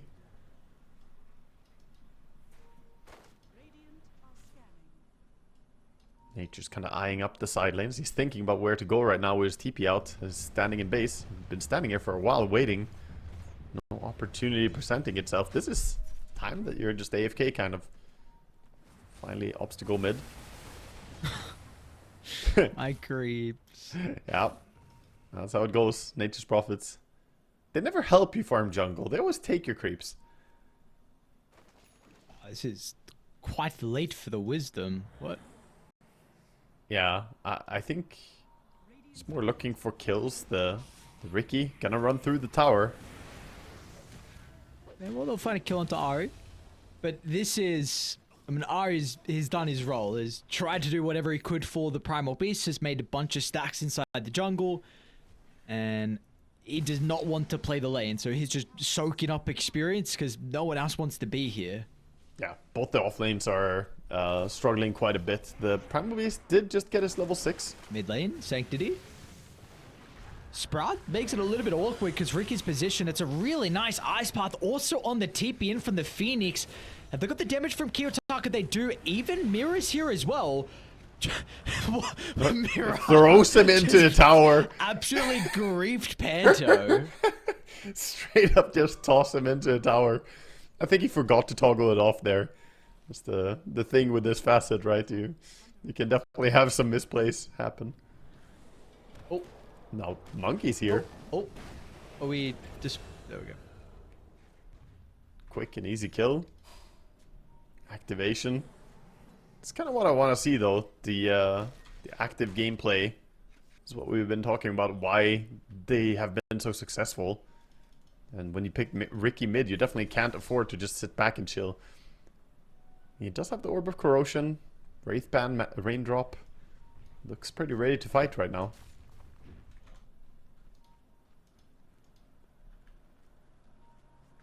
Yeah, let's get some brawling going on. Let's get some more kills. Down for a bloodbath game. Monkey King is mega farmed. Maelstrom's going to be the item of choice. Oh, actually hold that thought because it looks like we will get some kills. Boom, re-enters the lane, but that fresh place ward means they've already set up Ahri. We'll be able to do whatever he can to protect him with the banishment. They got stuns to keep him inside the Wukongs. Boundless is the only thing. I mean, the damage isn't there without the items at the moment. So, great position once again from Ahri's Shadow Demon. Yeah, good save. He held that disruption for quite a while, waiting for the perfect moment to do it.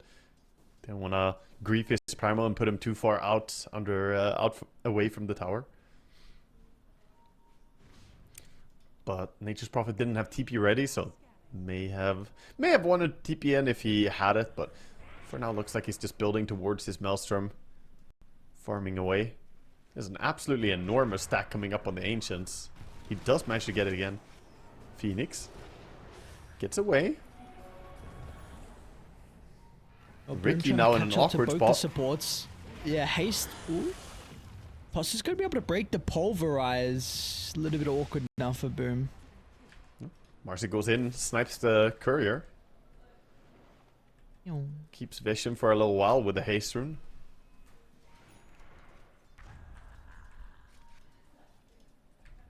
Nature's Prophet gonna waddle away, get himself back. It's a bit scary going too far out as Nature's Prophet. There's a lot of things that can catch you. The Ricky, the Monkey. You don't want to stand next to the Marcy soon she's about to hit level 6.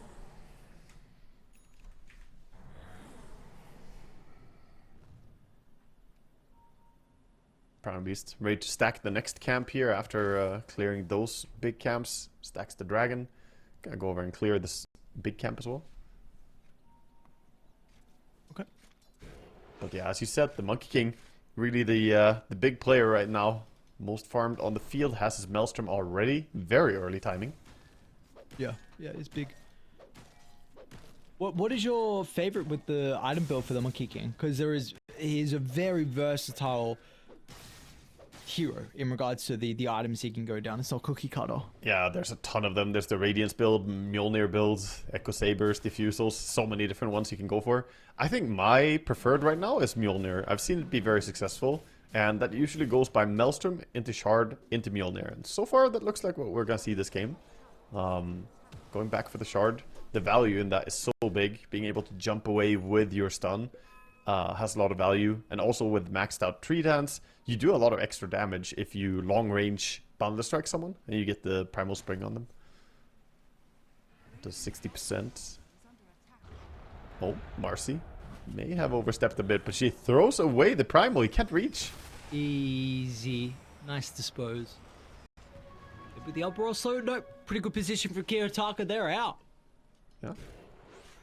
Looks a little bit weird seeing her just fly away and bounce off of an invisible Ricky. I suppose they did have a sentry nearby though.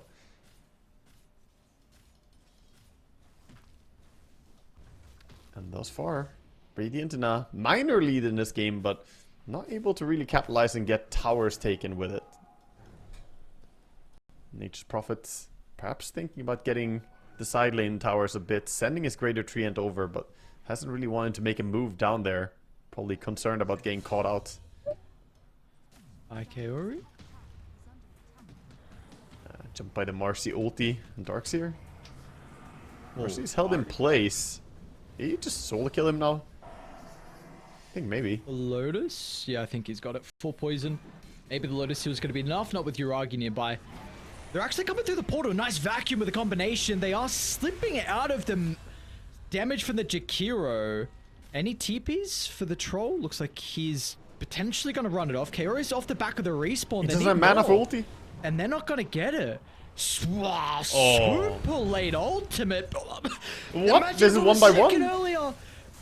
It would have been perfect for them in the fight. They actually could have just completely team wiped Radiant if it was a second earlier with the charge through, but unfortunately 1 by 1, like you said, not in conjunction together, and it's gonna cost them.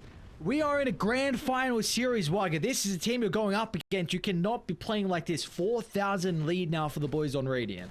It's the debuff of not having your tag. He's been demoted to single-digit IQ. I don't know why he charged in that late there when he already saw the Phoenix egg also being killed off. Very optimistic there from Navi. The 1 by 1 play just did not work out. I think at some point they could have disengaged that fight and not lose so many heroes. But fantastic stuff for Aurora. Happy to take out the top lane. Tower is open now, and Monkey. He even skipped the shard, by the way. He went back for Mjolnir. Oh, sorry. Oops. I saw something completely wrong. Scared me for a second. Okay, bottom lane, TP in. Diffu on Ricky. He just solo kills the Phoenix. Easy, bro. That's so easy. It's just going to be the case for the entirety of this game. They are looking crisp on Aurora. Just the spell casting, like, back into the Jakiro combo we saw previously. This time was the dispose into the Jakiro's combo again with the macro pyre. This team is the big reason why they have a 7,000 net worth lead. This is 15 minutes of the game, and we're about to add an extra couple of thousand onto that with the Tormentor getting claimed and then whatever map control they want to get afterwards. Yeah, so true. Absolutely just dominating the game right now. Way faster, way higher tempo, and it's kind of strange, but we haven't really seen Nature's Prophet do what we normally see from mid-Nature's Prophets, right? TP in with some treants and use his ulti to gank a bit. I really have mostly just seen him farm jungle for now. Who got the shard from this? So they got shard for free over on the Marcy. That has to feel real good when you're playing the pick-me-up facet as well.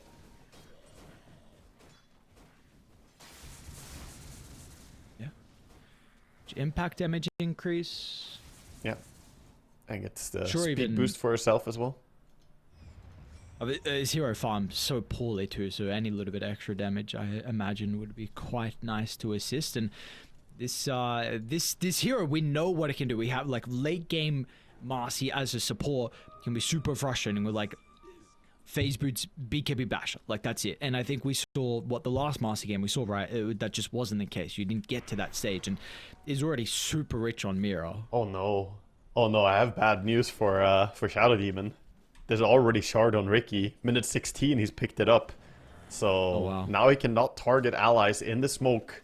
So that disruption save that worked so well for them overall, you know, the saves in the previous game at least were really beautiful.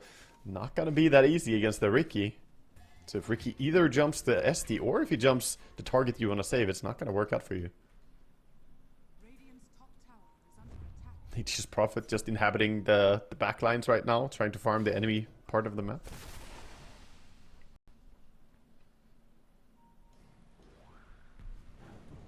The hero's playing next to the Phoenix along with Ari. Both the supports going to be jumped simultaneously. I'll isolate the Phoenix. And Toronto Tokyo has been able to do a similar job. Oh wow, Onto Ari's Shadow Demon. Jesus, Mira, double kill. Yeah, just fantastic for him. And that's going to help him get towards that BKB as well.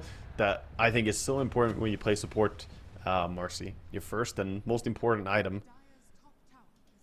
And the rest of them are all doing fantastic. Can we talk a little bit about how farmed they are?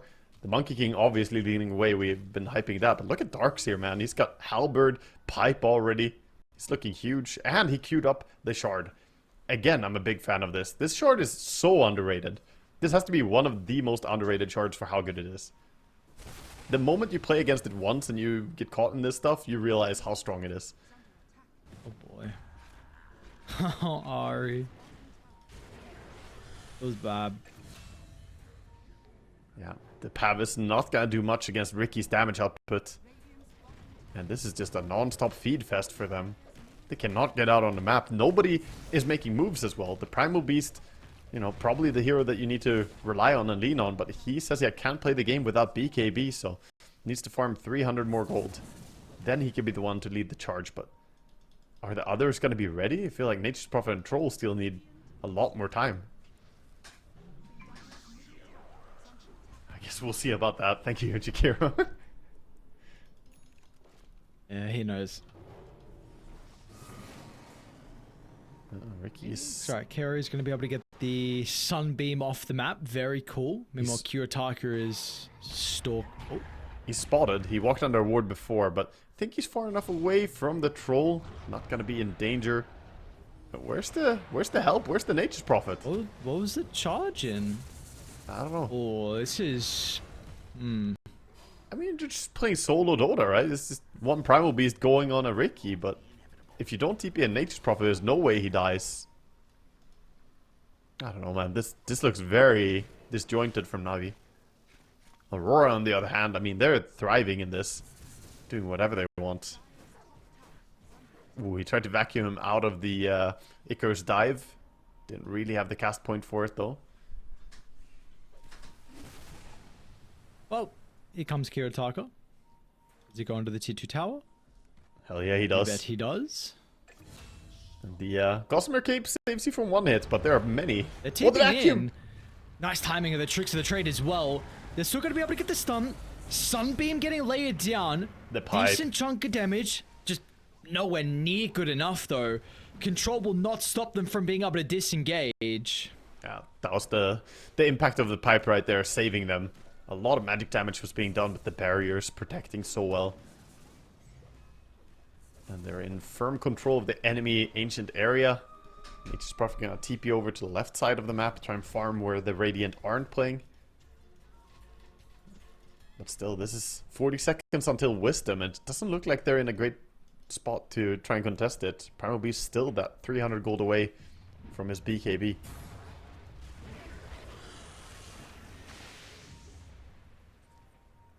The wraparound is coming. Marcy going into. Are they diving this? Are we going to get some fight back from them? No. Looks like just running back to base. Gonna lose their Observer Ward. Gonna lose their Wisdom Rune. They want to get the top Wisdom Rune perhaps, but Ricky already TPing back there. And Nature's Prophet, in fact, doesn't even try for it. He just TPs bottom and farms. Yeah, this is looking very, very comatose from Navi right now. They don't have a move to make. Nobody can go for a gank, so they're just passively losing all their buildings, all their objectives.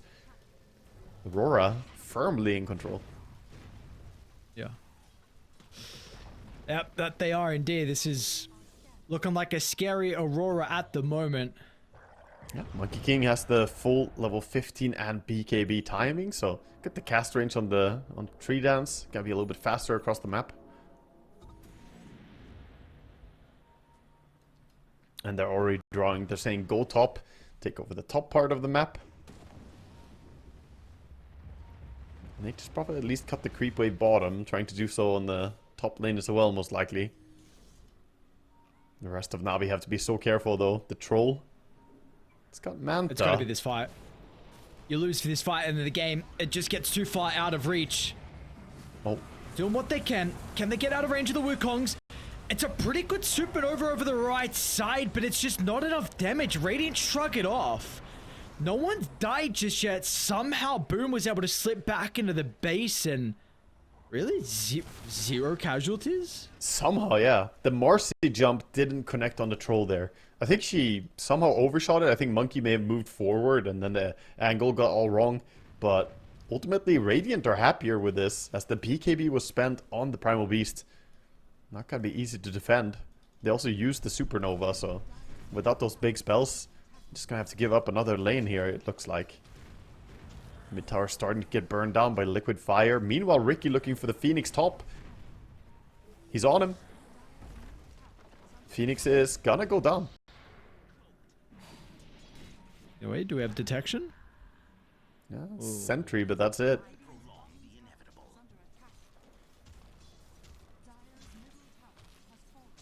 Rough game. I was saying that he's super rich. Oh. A bit of TP away. Okay.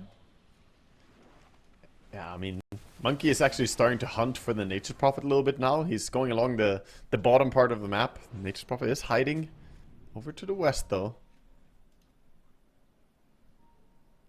And Kiro making sure to get rid of the sentries so that Ricky has free reign and free access to the enemy.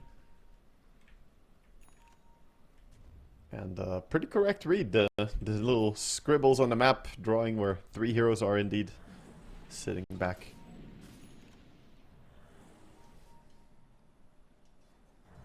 Yeah, Ricky looks like he wants the SD. Force Staff on the Shadow Demon this time, though. He's gonna have some ports to play with too. Jakiro, along with the Marcy's nearby. Ice Path just at the tip. Can he get the battle trance off? We'll be able to activate it here. Tries to turn. Marcy's gonna go down. Nice charge in as well, but the Wukongs will give them some control to take the fight around. They've already still lost the Dire carry, and looks like they're gonna lose more as well. Panto dropping some voice lines. Kiyotaka jumping in the middle. Free food triple for Panto. Okay. Anyone seen the mid laner? Just Oh, not even part of that fight? I don't know. This is so weird. They're not joining with everyone for these massive fights. Nature's Prophet just casually farming. I think he had cooldown on TP, but if you're playing with teleportation on cooldown all the time, then this is gonna happen. You just lose your entire team. Yeah. I don't know, man. Yeah, it's tough. It's really, really rough. You know how the kill streak effects, we almost have them on every single hero right now on Radiant? True. Marcy, the only one who doesn't have it. She's 4, 2, and 7. She's getting close. Yeah, she'll rebuild. She died in that fight, but the troll, after killing her, actually got locked onto his own illusion from the darks here. And started hitting his own illusion instead. Here comes the smoke. Okay, a move. Yeah. Like Let's see if the Nature's Prophet's going to get here. Kiyotaka's nowhere to be seen. Nice scan. Just at the end, is able to clip some of the trailing Kiro's mirror. Still yet without the BKB. Might be the first point of contact. They're going to get the information on the high ground. Observe what dropped. They'll see the monkey flying through the trees. Just able to get the dance away. Yeah, barely gets to safety. They did get hit by Nature's Prophet ulti pretty far back, so they know there's vision over there on the high ground. So instead backing out, smoking up. Man, Aurora are playing this so nicely. Look at them wrapping around. Very quick to make this decision too. Oh, aggressive jumping on the bridge. He got all Scary three. position, especially when they're lined up for the boundless. Or do they have him?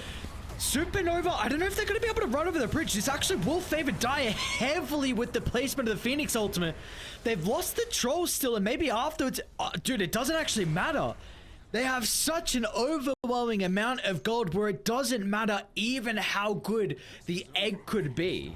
Yeah, fantastic egg. You got a nice troll ulti, but they're still very clumped up, and the burn from the Jakiro Macro Pirate there did a lot of work.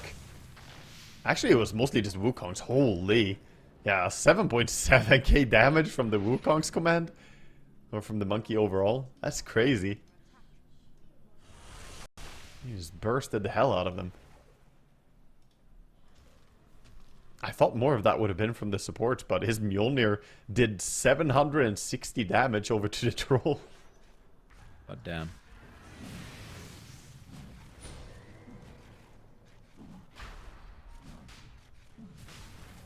And now, quickly over to Roche. So the one move we've seen Navi sort of making this game just didn't work out at all.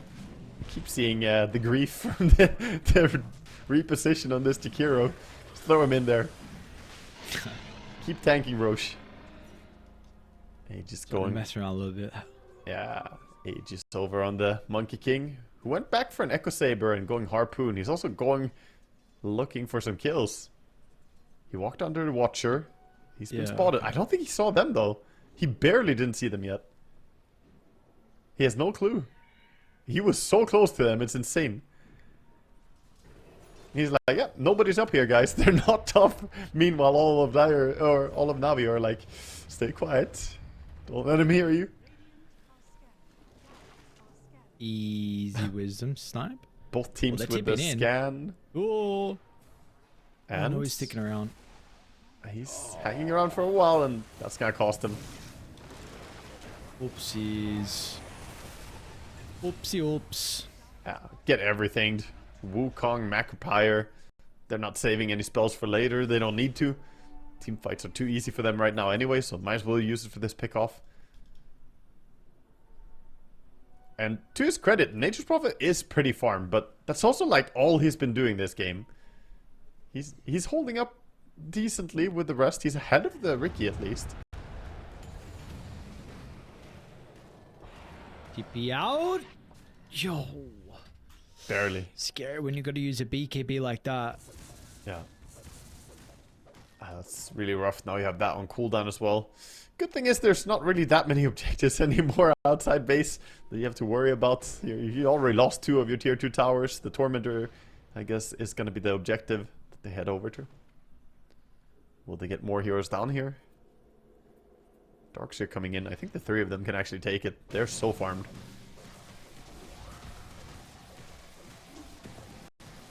Yeah.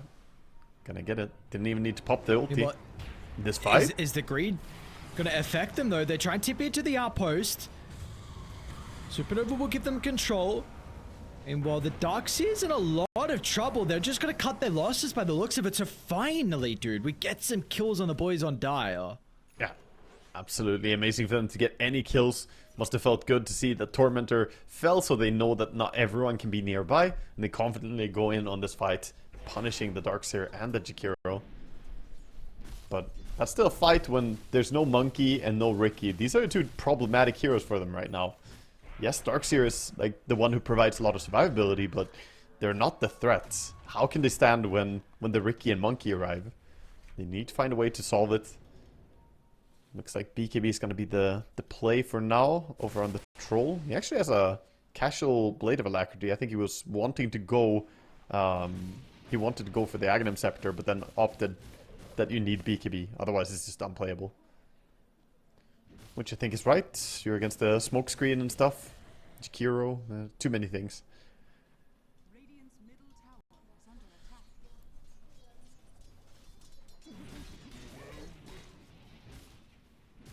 So it slows down the advantage building a little bit that they lost 2 heroes there, but they still have Aegis for 1.5 minutes. See what the Monkey King can do with this. Another BKB TP. Oh. Single digit IQ. One play. One play. Bro, we haven't seen it from Nightfall this game. I don't know. It's the contract. okay. I'm watching you, sir. So what happens? What happens if he doesn't fulfill the contract? That's a massive penalty. He loses 50% of his winnings from the tournament. Oh. He needs to do 1 BKB TP out per game. It is... I don't make the rules, but... He'll just do it when they GG out on Dial. Like, it doesn't matter when. Yeah, it's like a Dota Plus quest. You just have to get it done within the time frame of the game. Yep. Exactly right. Kirotaka. I don't know if he could have aggroed the Centaur. I don't know. Anyway. Was there another creep? If there's only 2 of you, you need a 3rd unit, right? You need I don't think the... Yeah, I don't think there was another die here nearby. Yeah, it just needs to be 3 units. Otherwise, the Centaur's like, nah, we cool. 2 is fine, 3 is a crowd. Oh, boom. No BKB this time. Blink! Oh, Run! quick blink aggressively. I like it. Good read. Gets the right direction, but he's not faster than the monkey, though. Yeah. The mana burn coming in. Do. Could he not have TP'd immediately after monkey stunned in? He had a TP ready, but... Oh, yeah, maybe. Because, like, the Boundless Strike Yeah. missed. Dispose back onto the Marcy. A little bit of awkward use of the BKB. Yuragi's slipped out so that Septim Macropie not being able to do a whole lot. Well, it was a long jump in, egg at the last second, but this is against Nature's the Unleash Prophet. and there's no way to He's protect gonna die it. too. He does die though, with still a lot of damage, but alright, we're just losing the heroes left, right, and center globally as well, but the NP just gone. Was another fight breaking up at the looks of it by the Roche pit. Meanwhile, Yuragi had to use the BKB and some of the last duration was The Force. to trail and get him out. Ari up on the high ground. Wukong's, I mean, just nowhere is safe for Dire. Na'Vi unable to even have a hope of playing Dota in this second game. They're faltering hard right now. There's a lot of small things just not going their way. The Nature's Prophet got caught in the Roche pit, by the way, and a nice vacuum stopped his TP out, so couldn't get to safety. But the SD not getting an angle for the Force Staff into his own base there, Force Staffing along the cliff instead. I mean, he might have died anyway, but at least they would have had to dive a lot deeper to try and get him. Things are just looking very, very rough right now. Playing with this kind of a disadvantage is just getting on your nerves. It's stressing you out. Full 18,000 lead. It's basically all of Nature's Prophet's farm. That's the lead they have. A full MP. They should know, no? The sound cue with the axes, okay. Yeah. Okay, they stun him. Meanwhile, dude, I don't know what's going on. So many fights once again. It's another game where we got just crazy fights breaking out on multiple fronts. It's a nice pulverize, but you're gonna buy back on Yuragi, and they're gonna get nothing out of the dispose at the last second. Stops the onslaught from killing the monkey. So Nightfall's okay. They'll hold the balance into the last second. Ricky is in. I think we go next. He's Oh, okay, never mind. What? He's They gonna just- get what? trolled. But Troll gets baited potentially into are the getting monkey. trolled? Never mind, they're not getting trolled. Yeah. He goes down quickly. He gets pulled by the Darkseer towards the Monkey King. And doesn't have any authority on where to go, sadly. The Troll, it gives and it takes, man. 100 seconds, no Troll. As he die backed right there. And Monkey King still has the Jingu trigger if anyone gets close. Could be a boundless target, but... Yeah, I don't really see the light at the end of the tunnel for this one. I'm sorry, it's... When you lose an early game this hard to mid Ricky and a carry Monkey, it's gonna get very tough. Just been hunted, like, around the entire map. Ricky closing in on a nullifier, by the way.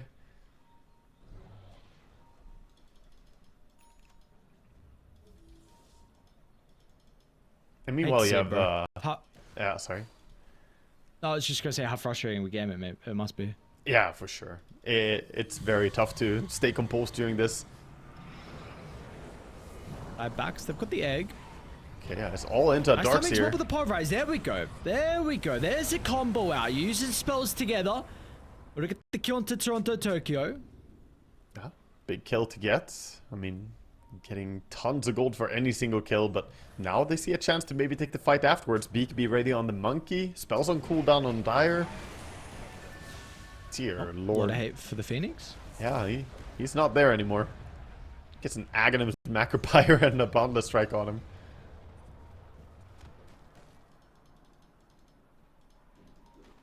Power spike time. The Nature's Prophet is 400 gold away from his BKB. As I finished my sentence, he pretty much finished it. That's gonna give him maybe a chance to stand his ground for once. Woo! Gets to safety, not a moment too soon. Looks like this is time to group up and do something together as well. The smoke is coming out. Roche could be spawned already. Any moment it could get back on the map.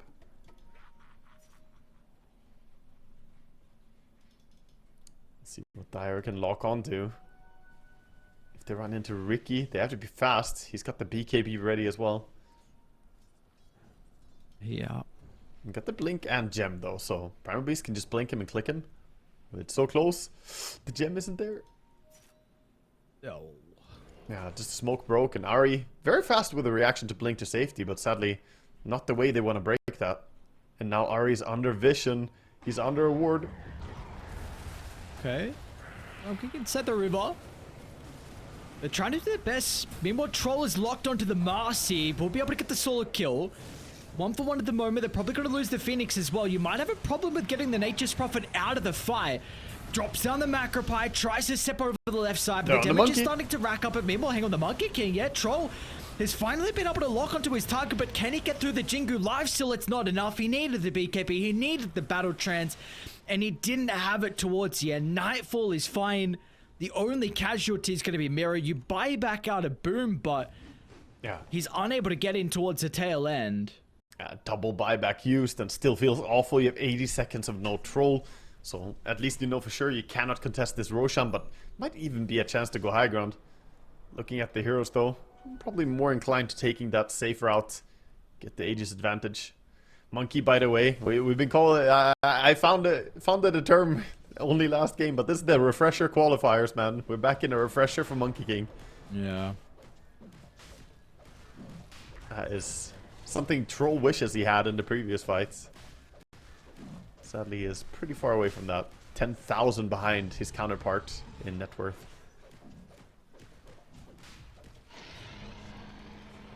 I didn't know Ricky had this talent. The 25, the basic dispel. Yeah, it's pretty neat. It gets you out of a lot of random situations. It's one of those weird ones that obviously it's super good if you're against like Treant. You can click it out of the root, I think, because it dispels, I think, when you try to cast it. Sure. Okay. But either way, in this game, will be nice. If he jumps out of a dust, he can maybe get the dispel. For now, Radiant just sieging up, finally getting rid of that top tier 2 tower, which I'm almost surprised that it's still standing, but not long for this world. Oh, but it's not in the high ground. Soon to not be as well. 39 minutes. The current time here for game 2, and yeah, I mean, he's just gonna go for the Wukong's push. Yeah, this is a very safe way to do it. Drop an ulti and start laying in. They do have the glyph. Not sure he can finish the job. It's pretty long duration though, but he's gonna hop out. So glyph for an ulti usage. I guess he doesn't have the longest cooldown. Only 55 seconds now until the next Wukong's. Oh, they got the Nature's On the Darkseer, he's a big... Jumping over the Darkseer. Is this the hero you want to go all or nothing in? The Wukong's is massive. How do you take a team fight in this area? Look at the Delta Troll is isolated. Look at the Monkey's health. Yeah, you're exactly right. The Troll down to the south. Nowhere else can get anywhere close to him. The Monkey ultimate just cuts off the only avenue down the stairs. They've been able to get on top of the Shadow Demon as well. There's a buyback here for the Nature's Prophet. The Phoenix going to look to try and rejoin as well, but the Monkey, well, he will end up dying. We already saw that Aegis claim previously. And now they're going to be able to get the Ricky at the bottom of the stairs. They might look to go back in, though. What a timing of the stun as soon as the dive. I don't think you meant it, but it works out great for them. Nightfall will buy back their sense of blood in the water. They recognize if they can just kill some of the remaining members, this will be game 2 going their way, and it is just sanctity against the world. Oh dear god. Yeah, they don't have buyback. Missing so many. 40 seconds on Troll buyback. He does have the gold, but 40 seconds, it's the same as his respawn time here. Pretty much exactly. And there's nothing he can do. He just has to watch them. He can't even go for a real split push play here. He's just literally sitting and watching as his base is getting ripped apart. At least, funny for him, they're not going straight for the throne, but I don't think they have any way to come back from mega creeps either, so it's just as well as the throne falling. 20 seconds they will respawn. Can they get the megas before the respawn on all the heroes? 10 seconds for Troll even. They're gonna reset. Yep. Oh, that blink.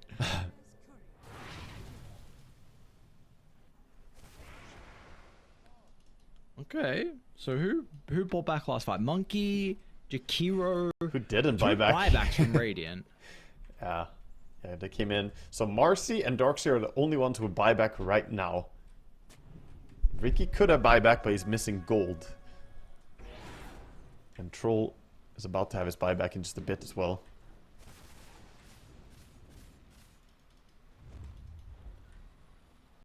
Grouping is coming up again.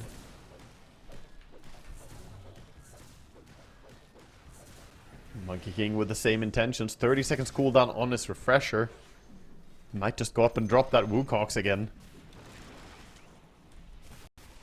He has to be a little bit cautious about Troll locking onto him during it though. Even if Troll is pretty underfarmed, like he's way less farmed than the Monkey King, if he goes on you, it's not that easy to stay alive as a Monkey King. You gotta basically use your Jingu to try and heal, keep the HP up. They're gonna back it out though, play it safe. Looks like Tormentor time is probably up. Yeah, they're going for the top Tormentor. I have a ward, which will be removed now. AoE Surge is in from the Darkseer. Can speed up the entire team now. Let's see, any other big items coming in lately? The Lincoln Sphere on Ricky is he interesting. really? Oh, that's no. so crazy, bro. That's so crazy. Is he gonna get out? There's Like, no way. what is that, bro? I mean, Ari has to feel good about that. Strength dent and a half. Okay, Just trying to flex if he's able to stay alive. That egg is gone. one by one. They falter. Marcy looking for more. Okay, with the Macropie vacuum. Oh my god, that's so much damage. Jiragi doesn't want to use the BKB, so he's going to have to buy back. And, well, you're going to lose Boom as well, who cannot rejoin. Yeah, and we're just trying to get in here, but no way to stop the Mega Creeps. Nature's Prophet falling. Throws it in, but he doesn't have ulti anymore. His attack speed is so low now. Just kited. BKB's out. They're going to run him down. There's the slow. They're going to run through the Nature's Prophet as well. And this is game 2. It took a while, man. 44 minutes. I cannot believe how long this one took. But it was just an absolute beatdown. Yeah, and that goes to, you know, to your mind as well a bit. When you spend 45 minutes just being absolutely very good to me. I've seen the effectiveness of this trio. The Hoodwink, AA, and Tidehunter. They do very, very well together, those three. Yeah.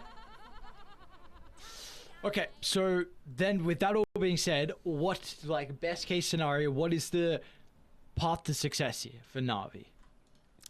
Secure Sanctity's game. Make sure that he gets to play the game and have, you know, big impact. Make sure that he gets to get involved and actually look for some pickoffs on the Queen of Pain. If you control the 6-minute rune, that's going to be huge. Rune control overall is just everything in this game. Storm and Queen both heavily rely on it. It's going to be feast or famine for them who gets it. So, yeah, I think, you know, as a mid player myself, I'm going to say mid is the most important. Very biased opinion here. Yes, just okay.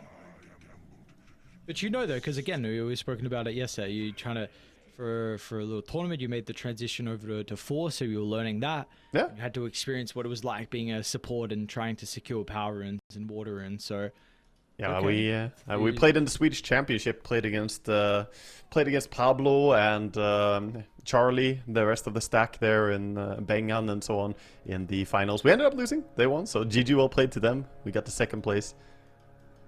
But yeah, post 4, not really my forte, I guess. But it's funny. Dota always has a lot for you to learn. Our mid was a guy, you might not know him, Swedish player called Fulle. yeah, I'm not sure. Yeah, he's a bit of a younger player actually. He's like climbing on ranks. We had an MMR race to who was highest MMR by New Year's, and the winner would be the mid player. You know, the honest way to settle it. So that's a good way to do it. And we get show underway here. The Queen of Pain already with level 1 shouts, right? Going for some harass onto the Storm. Oh, nicely played by Queen. Gets the high ground miss though. Unfortunate.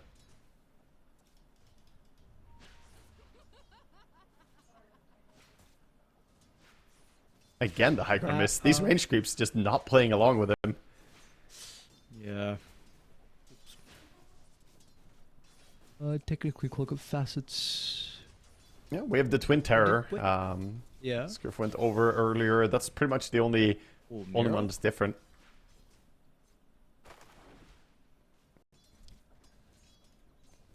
And noteworthy, the AA, since both facets get played on AA, there's going to be the Bone Chill facet, strength reduction. How do you like that with this game compared to the other for the AA?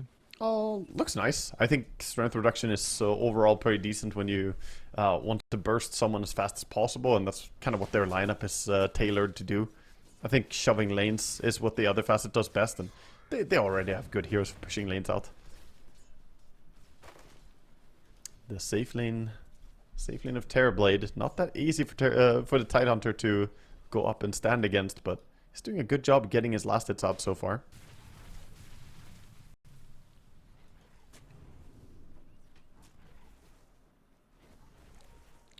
And Mira running in. Doesn't want to allow the pull camp here, but it is going to spawn, and Kaori has a set of rules to possibly pull next camp. Delay into Toronto, Tokyo with the meta. He's dropping. Ow! Ow! He's gonna be fine. Just barely. Sold up. He knew. Big brain. He already knew that he was going to survive on a little bit of health. Have the self ready. Yeah, make sure to buy a salve for this moment. This pretty much always happens when you play Tidehunter. You're gonna get harassed down to low HP with the meta from the TB. So good heads up play by him. Mid players both got their water rune. No interference yet from the supports. We'll see on the 4-minute rune if they're both gonna get the refills as well. And up top lane, we are seeing Abaddon dispel off the Infernal Blade quite a lot to try and stay healthy against the harassment. The Lotus was taken by AA. Meanwhile, the Rasta went and blocked up the small camp again.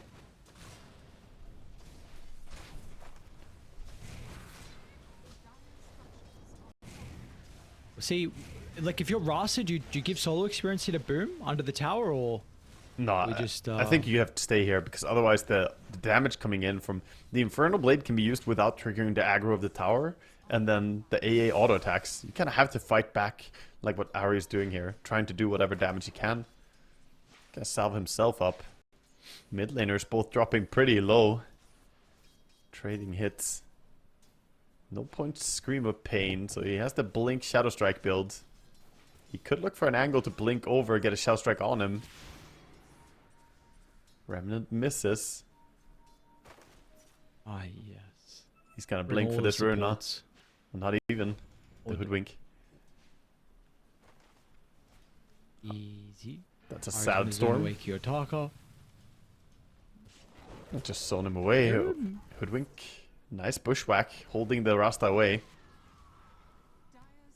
Mira looks pretty dead here. Yeah, should be a kill here for Kaori. Maybe actually be able to find the deny if he can get it. He's just gonna run. He was gonna get in range for the Liquid Frost. Okay, yeah, he's out. Yeah, just keep on running. Use that river. Power you up. The speed of the Hoodwink. Faster than the Jakiro, even though he got the nuke on him. Didn't really have time to get both the nuke and the Liquid Frost onto him at the same time. The two spells really need to be used in conjunction. Storm finds himself a bounty rune, so no water rune, but he's being chased by Ari. This Rasta. Just overall angry at him right now.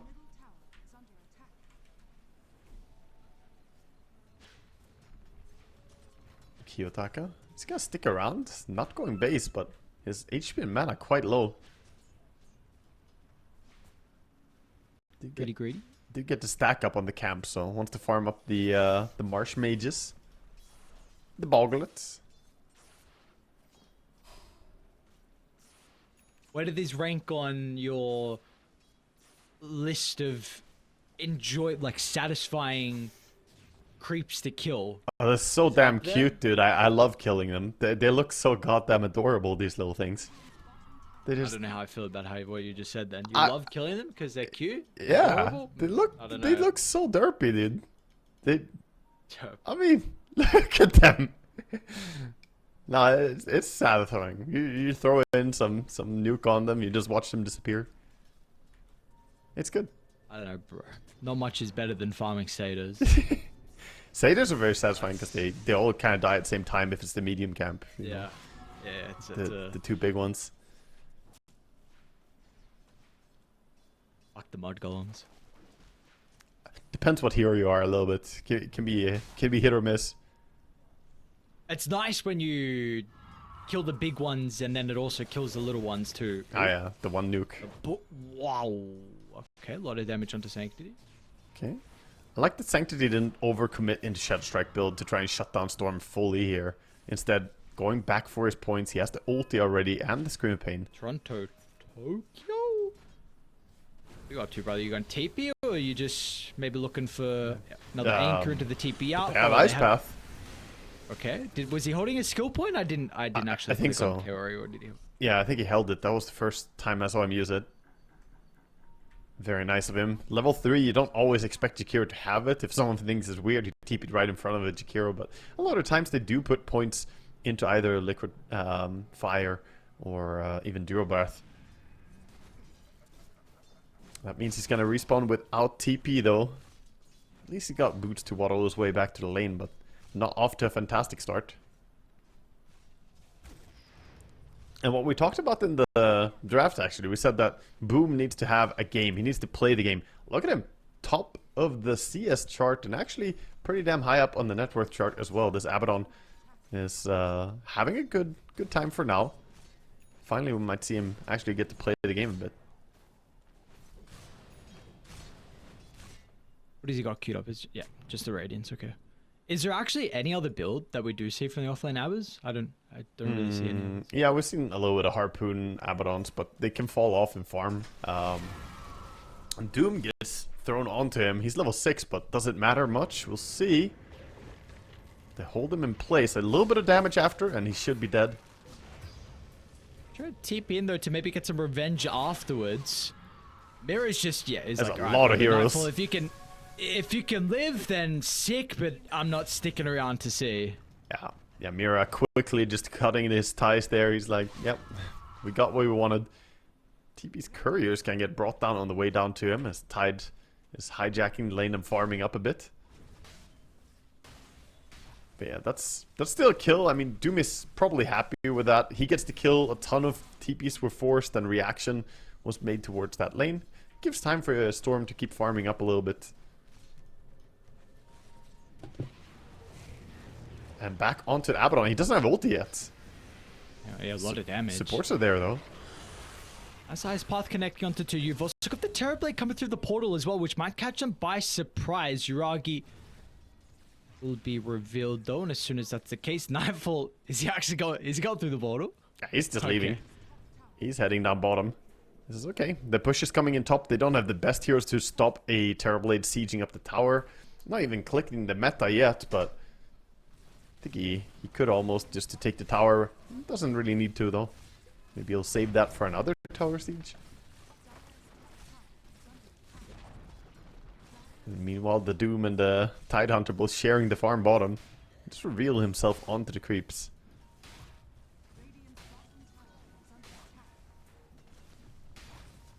Jakiro stepping close to the AA ulti. Storm. Boom. Quick takedown. Always feels nice to get the payoff when you recently got level 6's AA. Quickly get a kill. And of course, same for Storm. Getting galvanized a bit. Doesn't feel too bad. Big stacks being made for him as well. Get both the camps. Shield rune on the Queen. They try and go on her. Shield rune instantly gone. At least it's that and not his health. Sanctity's going to be able to blink back to the other side of the high ground. Okay, stay safe for now. Sure. Hoodwink not level 6 yet, so couldn't really help with the burst there, and of course no AA ulti. Not the strongest kill potential when they have no ultis from the supports.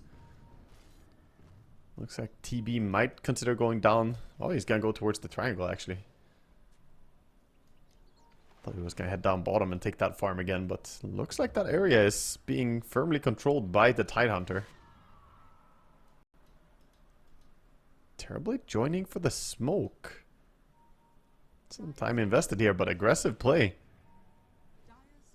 Looking for the Doom. They saw the AA. Ignore him. Not the target they want. Nightfall. He has no clue what's coming. Now he's about to realize. Oh. Ari doesn't get the stun. There will be a slow from Boom. He's That's so the most fast though. important thing. The poor Phase Rasta is is trying back to up. catch up. Oh, Duke right, Duke left. Sanctity is He's just going By down. the looks of it, he's also going to be able to get Panto. Oh, double kill for Uragi, who stuck around top. Top net worth is the Terrorblade. Yeah. Really nicely played there. And, you know, herding the poor Doom into the corner. Tried to get away from the range of the Rasta, but in doing so, just allowed himself to get clicked down by the Abaddon and the Terrorblade alike. So this game, different from what we've seen in the 2 previous games. It's actually Na'Vi that are more aggressive in this game. Making early rotations, Uragi getting involved, even though he's playing on a greedy carry, he is looking for these fights. Storm? That's unlucky. He got the rune though. Ari, very nice. Ari had to be the main form of control, right, this game. This is something that you were mentioning, like we had to keep tabs on him and his impact against the Storm, and that's going to be his first death of the game. Lose some Galvanized stacks. Importantly, the tower goes down as well. So there are Na'Vi've come to play in this game. Certainly have, and good play by Rasta, just sitting by the rune, kind of chilling, hoping that Storm would show up and react quickly when he does. So far, Queen is the one getting all these power runes. Got the shield rune, and now, of course, getting to, well, she didn't get the rune, but she got the kill on the Storm. Together with her friends. Ooh! Toronto, Tokyo! Optimistic. Sanctity? Ooh, alright. Yeah, the range on that. Ravage a little bit slower than he remembered, perhaps.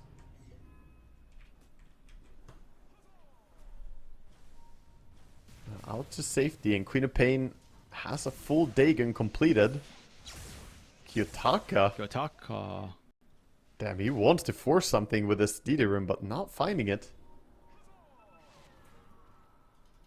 Probably getting stressed out right now, knowing that Boom is closing in on that Radiance timing on the Abaddon.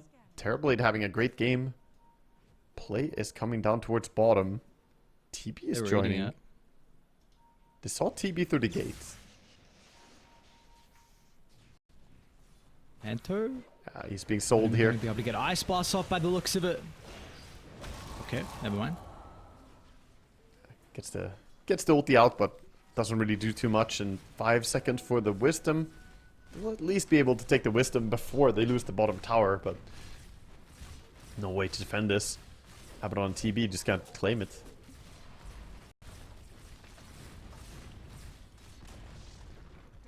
Done a good job this game, Na'Vi, of not falling to the tricks of Aurora.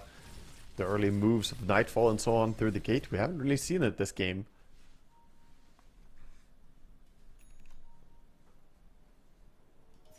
Oh, what has Nightfall got? Oh, he's got be... the Midas and going for the Echo Saber into BKB. Seems to be his build. Okay. His current build at least. We're not seeing Radiance. Makes sense. This lineup doesn't really strike me as a strong right-click lineup. Yeah, TB sure, but TB also has Reflection, which is good against your Radiance, so... Tormentor is up in 5 seconds. Both teams want it. They're all moving here.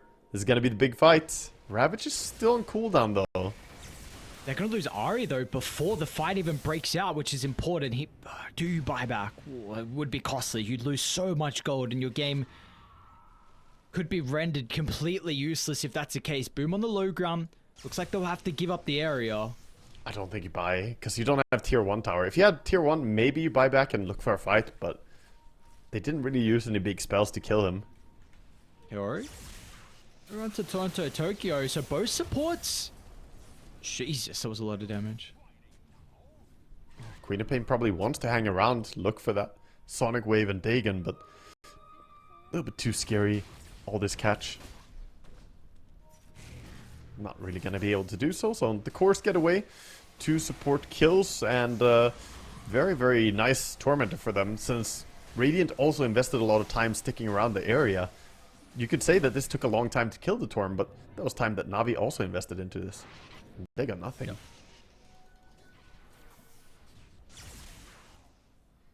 So Pento gets the shard. We had some very good options, honestly, with the Hoodwink in the air. Yeah, either is completely fine. A is tremendously useful.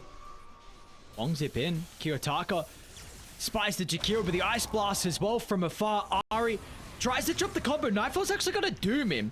So it does a great job to be able to protect the Storm Spirit. And now Nightfall will look to TP out if they got the damage with the Sonic Wave. They do. Sanctity. Not going to mess around with the ultimate. Mirror as well tries to make it out. This time, the damage will be lacking for at least the kill onto him. So again, they get both the supports, but they did lose Doom and used up that big cooldown. So not terrible for Radiant. And they take over the area. The Radiants on Abaddon now as well, able to start farming up a little bit faster. And they will scale pretty damn hard on Navi in this game. Aurora probably feeling a little bit stressed to make moves. How do Aurora scale? If it like to the level of competing with Navi? Because it's probably off the back of items, or we just want to itemize to not scale and win the early to mid game. To me, it's less about how well they're gonna scale overall, and more so how free is Kiyotaka gonna feel in this game, right? Like, their scaling is kind of underwhelming compared to Navi, but Kiyotaka on the Storm, it could be a pretty damn good game for him. As I said, there's only the Rasta who can really catch him. The rest of them have such bad tools against him. So, in the mid game, I expect Storm to be a very active player. He already has tried to be. I might see the Queen of Pain go for like Shard just to get some form of lockdown against him. Speaking of Shard, Toronto Tokyo. They're going to be enough damage inside. Pump faking the Ravage, but Kiyotaka was trying to deal with Ari instead, who, again, I mean, it's so important for the Storm to be able to find this Shaman. If he's able to do so, it unlocks the fights. Yeah. And that's probably how they're going to keep rolling it. Just focus down the supports first. Maybe they could have comboed in the Ravage into Storm jumping over for their Queen as well, but playing it safe. Bit of lockdown. Abaddon. His ulti gets forced. I say forced, he didn't activate that there. Wonder if he could have waited it out and seen if the Frostbite would trigger it. No, that's on cooldown. A lot of people are bad at abusing the Abaddon ulti cooldown, but it's actually a massive window to take fights. Abaddon just does not function as a hero without it. If he goes in, he can easily get brought down.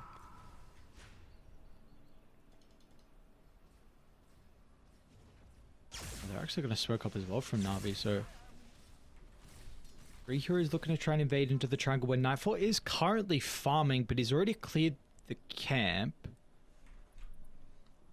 Nice timing for him. Yeah, they scan him out, but getting over there is not easy. You gotta go all the way around. By the time you get there, he probably will just be out. He's running towards his base. Yeah. A lot of time invested, not gonna find anything.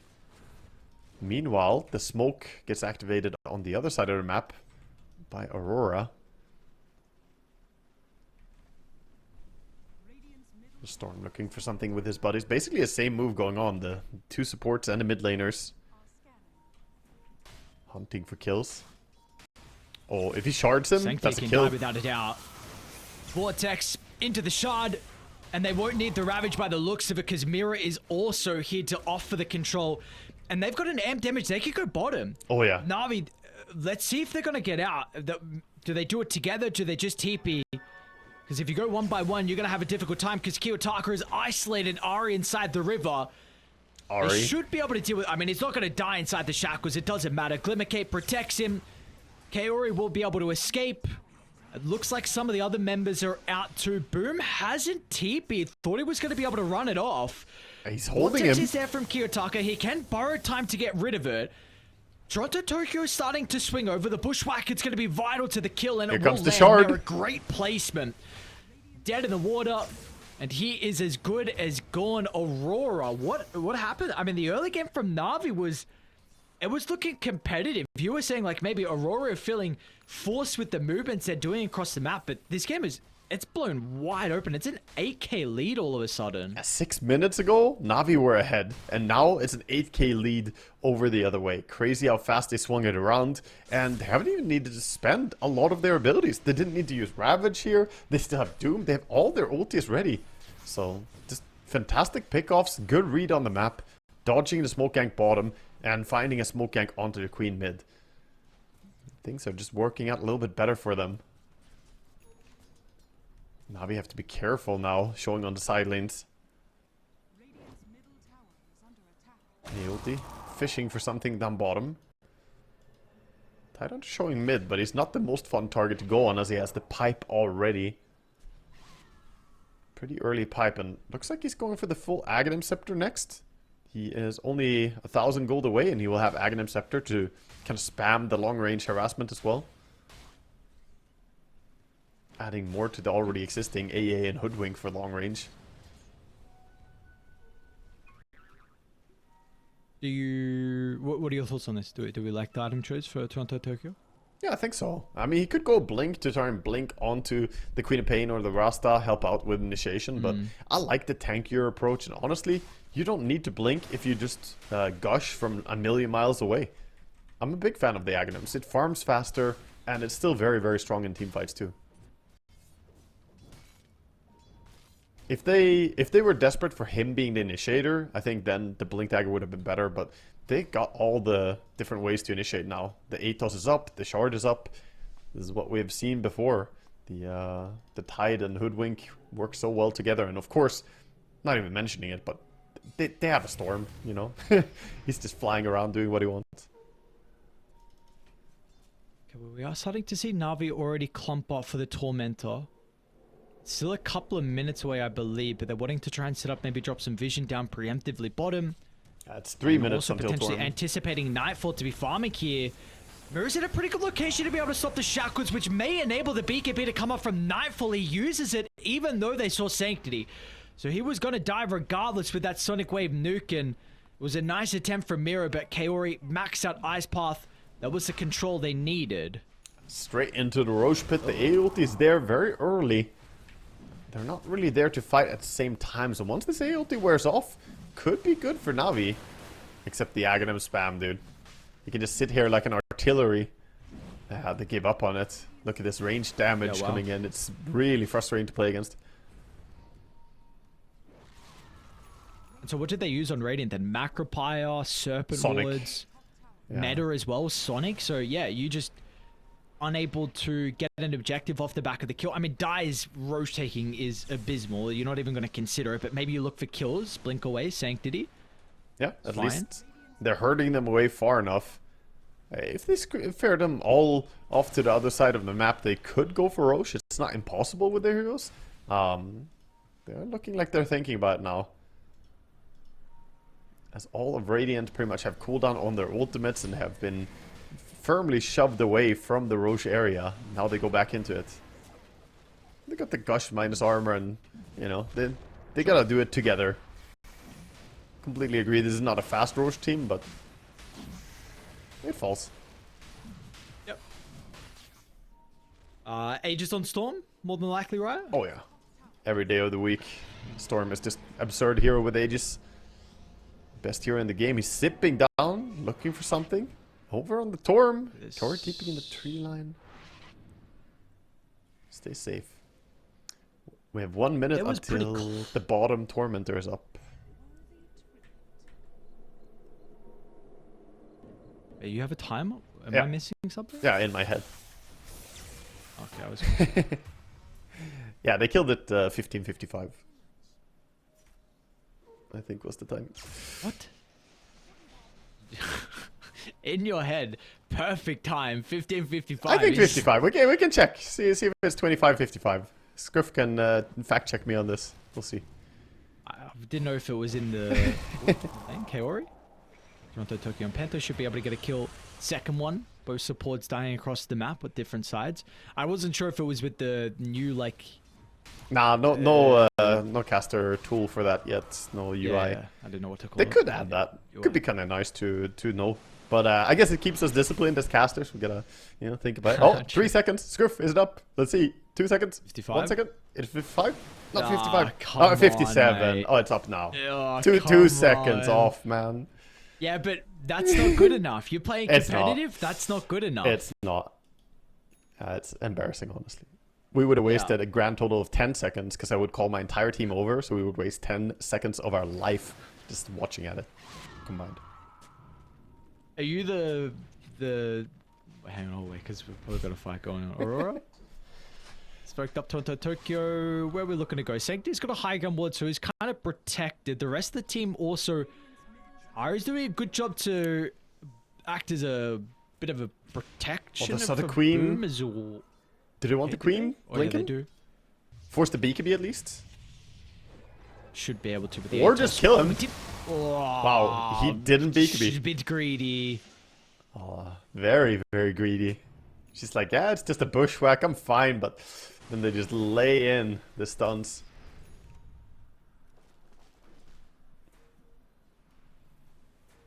I was gonna ask, were you one of the nerds that like keep all the timers, like, we'll ravage timer, and then you write it down. It's like we'll ravage. I still do in my random pubs, man. If it's tryhard mode enough, of course. Okay. Yeah. It's usually the harder the game is, the worse the game is, the more likely I am to do all the little details. If it's already easy going, then I get lazy and don't do it. I see. Oh, Hero? Ari just gets a hoodwink sneaking beneath his legs. Well, they're gonna be able to get the kill, but will they? Okay, he died. If we're gonna doom up the Abaddon so we can't TP away, nicely done from Nightfall. They're gonna find him though. Oh, no. Oh, wow. He can TP up here. Oh, back over the other side. We got some fights breaking up. Toronto, Tokyo, and Panto. Are they really able to just stand their ground versus Shiragi? Apparently.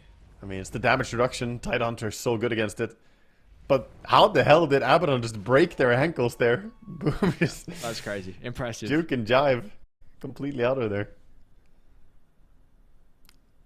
Yeah, I do like the choice of going Blink Dagger on Abaddon. I think this item generally is very strong. Allows you to get on the back line, maybe catch that AA.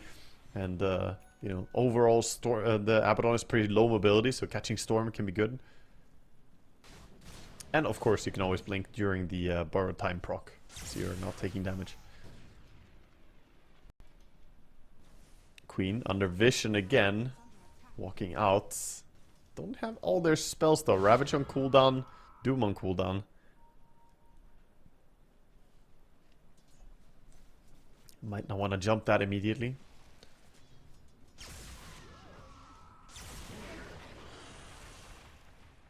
He's toying with them a little bit. Gotta be careful because Nightfall and Toronto, Tokyo have a pretty good angle to go all the way around. Oh, they're in. Gosh, gotta give them a slight vision onto Kaori. And Ari trying to dip over the high cut, but this is just such a free game just for the the support. Storm, dude. Yeah.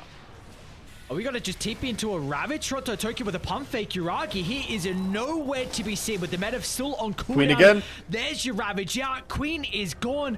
No BKB. And a zip. Once again, it's a passive 9-second BKB for a dead. Where is our team fight from Na'Vi? I don't know. It's too greedy with the BKB and they just can't take the fight like this. It always starts off with them getting picked off. They need to have a fight start where they are the ones going.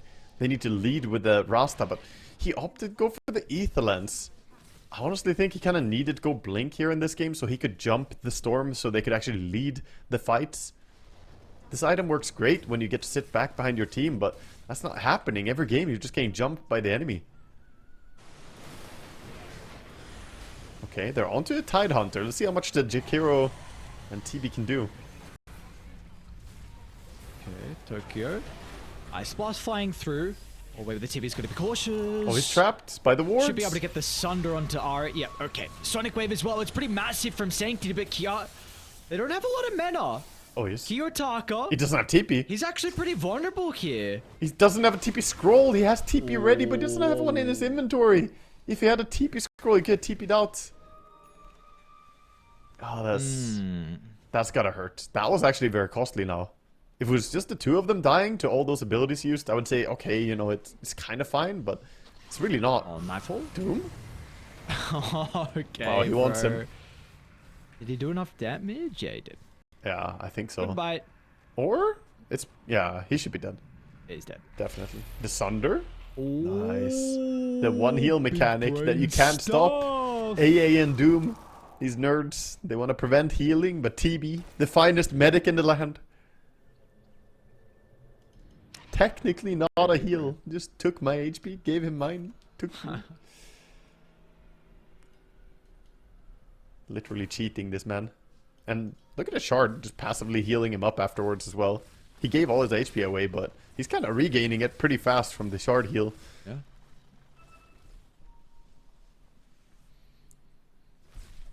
So this stopped the momentum for Aurora quite a bit. They were building an insurmountable lead there. This took them back quite a few notches. Item-wise, that does allow them to catch up as well. They get the blink on the Rasta, so having the blink and the lens. Now he's in shape to catch people.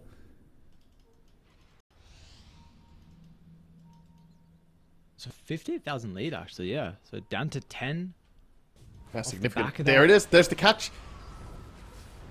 Finally, is there any way to cancel the push back from afar? Is it going to be good enough? It's not. The ice path. The recast ice path. Stun him twice. Okay. Are they still going to try to take the fight? Toronto Tokyo. Ravage at the ready. There's a buyback from Kiyotaka. What? It's crazy, You but got to it's stop them from getting out. Nightfall. Are they going to be able to catch up to Yuragi? BKB will wear off. They're going to Ravage as well. The timing, the damage, it is there. And now the long zip in. Back off the respawn from Kiyotaka. Sanctity's still got the BKB. He's going to be okay. Now, Kiyotaka's like, yeah, I don't actually know if I can 1v1 Sanctity. I'd be a little bit worried if I die. yeah. And this is a big moment as well. They committed that. Roche wasn't even up, by the way. Roche couldn't even have spawned yet. So the fact that they committed buyback for this fight, it tells you how badly Aurora want to win every single engagement. They do not want to let Navi get more momentum after they already died there on mid lane earlier.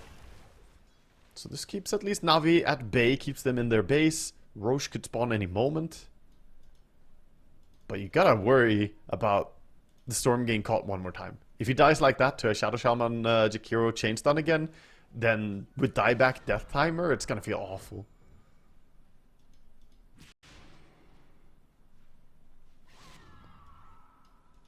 Gives a bit of an opportunity here for Navi. Yeah, definitely a window. Use that window. Okay, We'll Tormentor. have to see. Gonna be the first call. So they're heading over. Just get the small objective for themselves. Which shard are we looking at? The AA and Hoodwink both have theirs actually, and the Tidehunter has his. Doom or So. Storm. Yeah, it's just Doom and Storm getting it. Storm Very lovely. feels fantastic. This is a lot of damage. It's not as broken as it was recently. It was bugged and used to do twice the amount of damage that it should. It just had double damage output. Sick. Yeah, I proc twice instead of once. But still a very good chart, even so. Get some damage for your team. Nice thing is that it works with the Acorn shot, so you send an Acorn shot out, the Hoodwink will get those procs away. Oh, wow. Can make it a little bit stronger. Nice smoke out coming from Navi, realizing that Roche could be up already, which it indeed is. And they're trying to stay in an active position for it. The long wraparound. Oh, Kiyotaka cannot be in front of the tide. Ooh. Yeah, but he doesn't know what's front and back, right? They've wrapped around, so True. it's a bit shifted right now. But Tidehunter is actually the one currently positioning towards the dangerous area. Wisdom is spawning. Wisdom. Yeah, they want to steal the Wisdom rune. Unfortunately, they didn't clip into the storm there. What could have been if they found him, man. Yeah. That would have been massive. It would probably pretty much have guaranteed them to get Roche as well if they want to fight with a storm kill. The Hex Break talent. Unfortunately, Yeah. Good stuff against Tide. Oh, okay. Yeah, very good.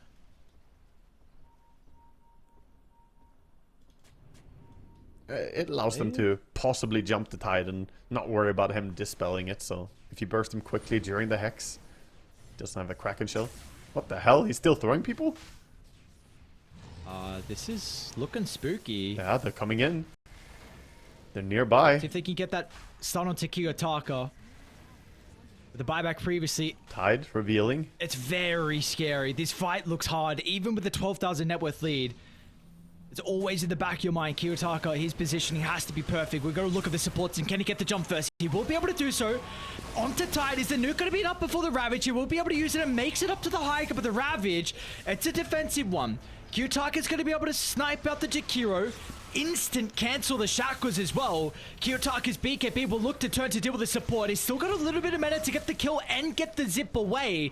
Storm but he doesn't in danger. have that many resources left. He needs the TP boom. Can it kill him? Oh, they didn't get him. Did he tick? Oh, he's fine. He's not He's going fine. to die in base. Meanwhile, Nightfall will do the classic. He is out. The good old-fashioned BKB TP, but have they lost Roshan? I think they might be able to get there in time. Storm has the ability to jump all the way from here, so they're trying to take a fast Roche, but with the Gush delaying them, Tide could just walk in here with the Shivas. He's too tanky. They tried to burst him once with the Shadow Shaman Hex, but you see how fat he is. He just doesn't die fast enough. And Meta's out. I think they gotta give it up. It feels too bad to walk away, though. They're trying to stick around. See if they can do anything. So important. Mira was able to get the vision, the Shadow Shaman. So over to the left side, you did with the control. And which Abaddon's means ulti that is gone. Storm will have a free fight, and a free fight for Storm means a team fight victory for Aurora. Double kill for Kiyotaka. Sanctity, Vortex control. I don't think there's going to be too much coming else shortly. They'll be able to blink and escape, but this will be Roshan for the grabs for Aurora, and that will get Kiyotaka out of the danger zone of the dieback. Aurora, they can feel it now. They're 18,000 gold up in the third game of this best of 5 grand final. One slot to qualify, and they are in absolutely amazing shape now. They get the Aegis on the Storm. Aghanim Scepter only 300 gold away as well, so he's very close to being able to, you know, have his own little play to set up for the Ravage. Perhaps he has his own little black hole, basically, jumping in with. Doom onto the TB. Does he have any friends, though? BKB TP. That'll be fine. Okay. Take no risks. Okay. Yeah, Doom, that was more a panic BKB to, or panic Doom to actually, you know, stay safe. He goes down pretty fast to this Terrorblade otherwise.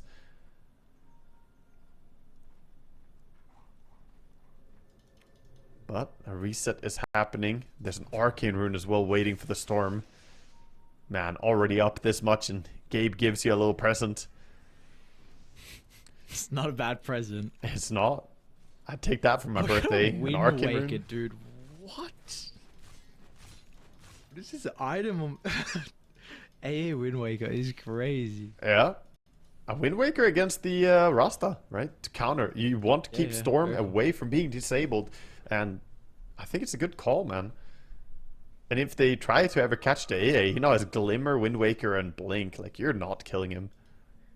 Storm? Forcing out a BKB. Okay. That's 2 BKB TP outs in a row. 3 more and you get a Nightfall bingo.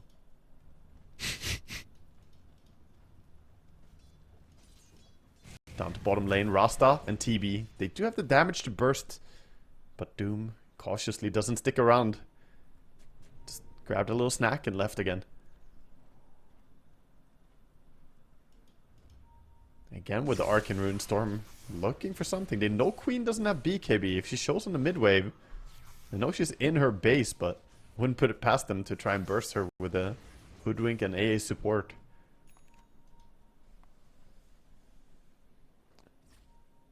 Is it just... How do you enable Uragi inside the team fights for Navi? How can we get the most out of him? I feel like you need better lockdown, but that's what they didn't draft that much, right? They don't have the Mars. They don't have, you know, their own Tide or something like that. They have an Abaddon. Abaddon doesn't really set up for the TB. Well, they say boom. Okay. Can he get out? Get out. There's Doom nearby. No, that's just He's death. not making out of this one. Dear God. Nightfall starts to That's so absolutely... much damage, dude. I mean, it's the damage. He's got the damage on his monocles, actually. The 10% base damage. And then the crits. 400 damage with 25% increase against everyone who's lower level. Which, since he's level 24, is everyone except for TB. Yeah, it's looking rough out there for Navi. Yeah. They are split pushing bottom, and Uraki's being a bit of a pest across the map.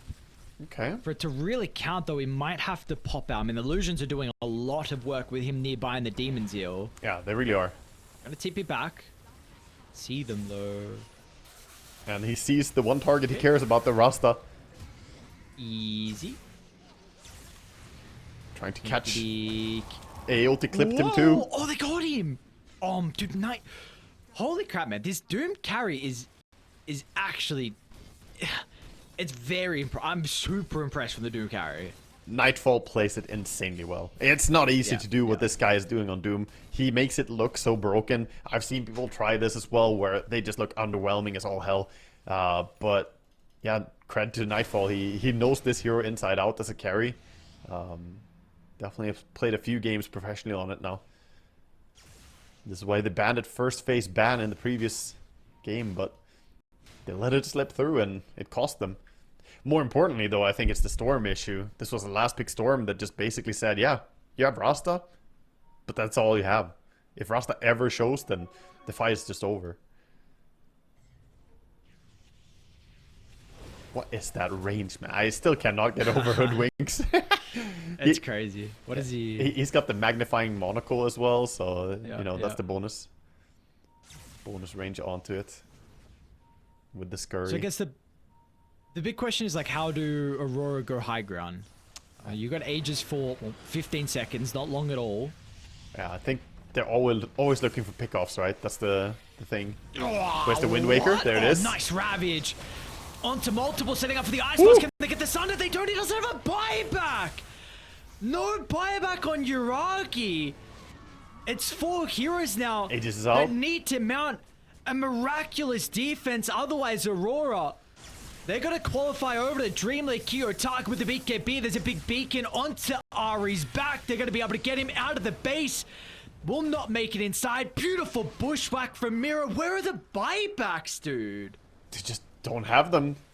Still have cooldown from the previous one on the supports. Both the supports having cooldown, but Terrorblade didn't save money for buyback. He should have had it, I feel.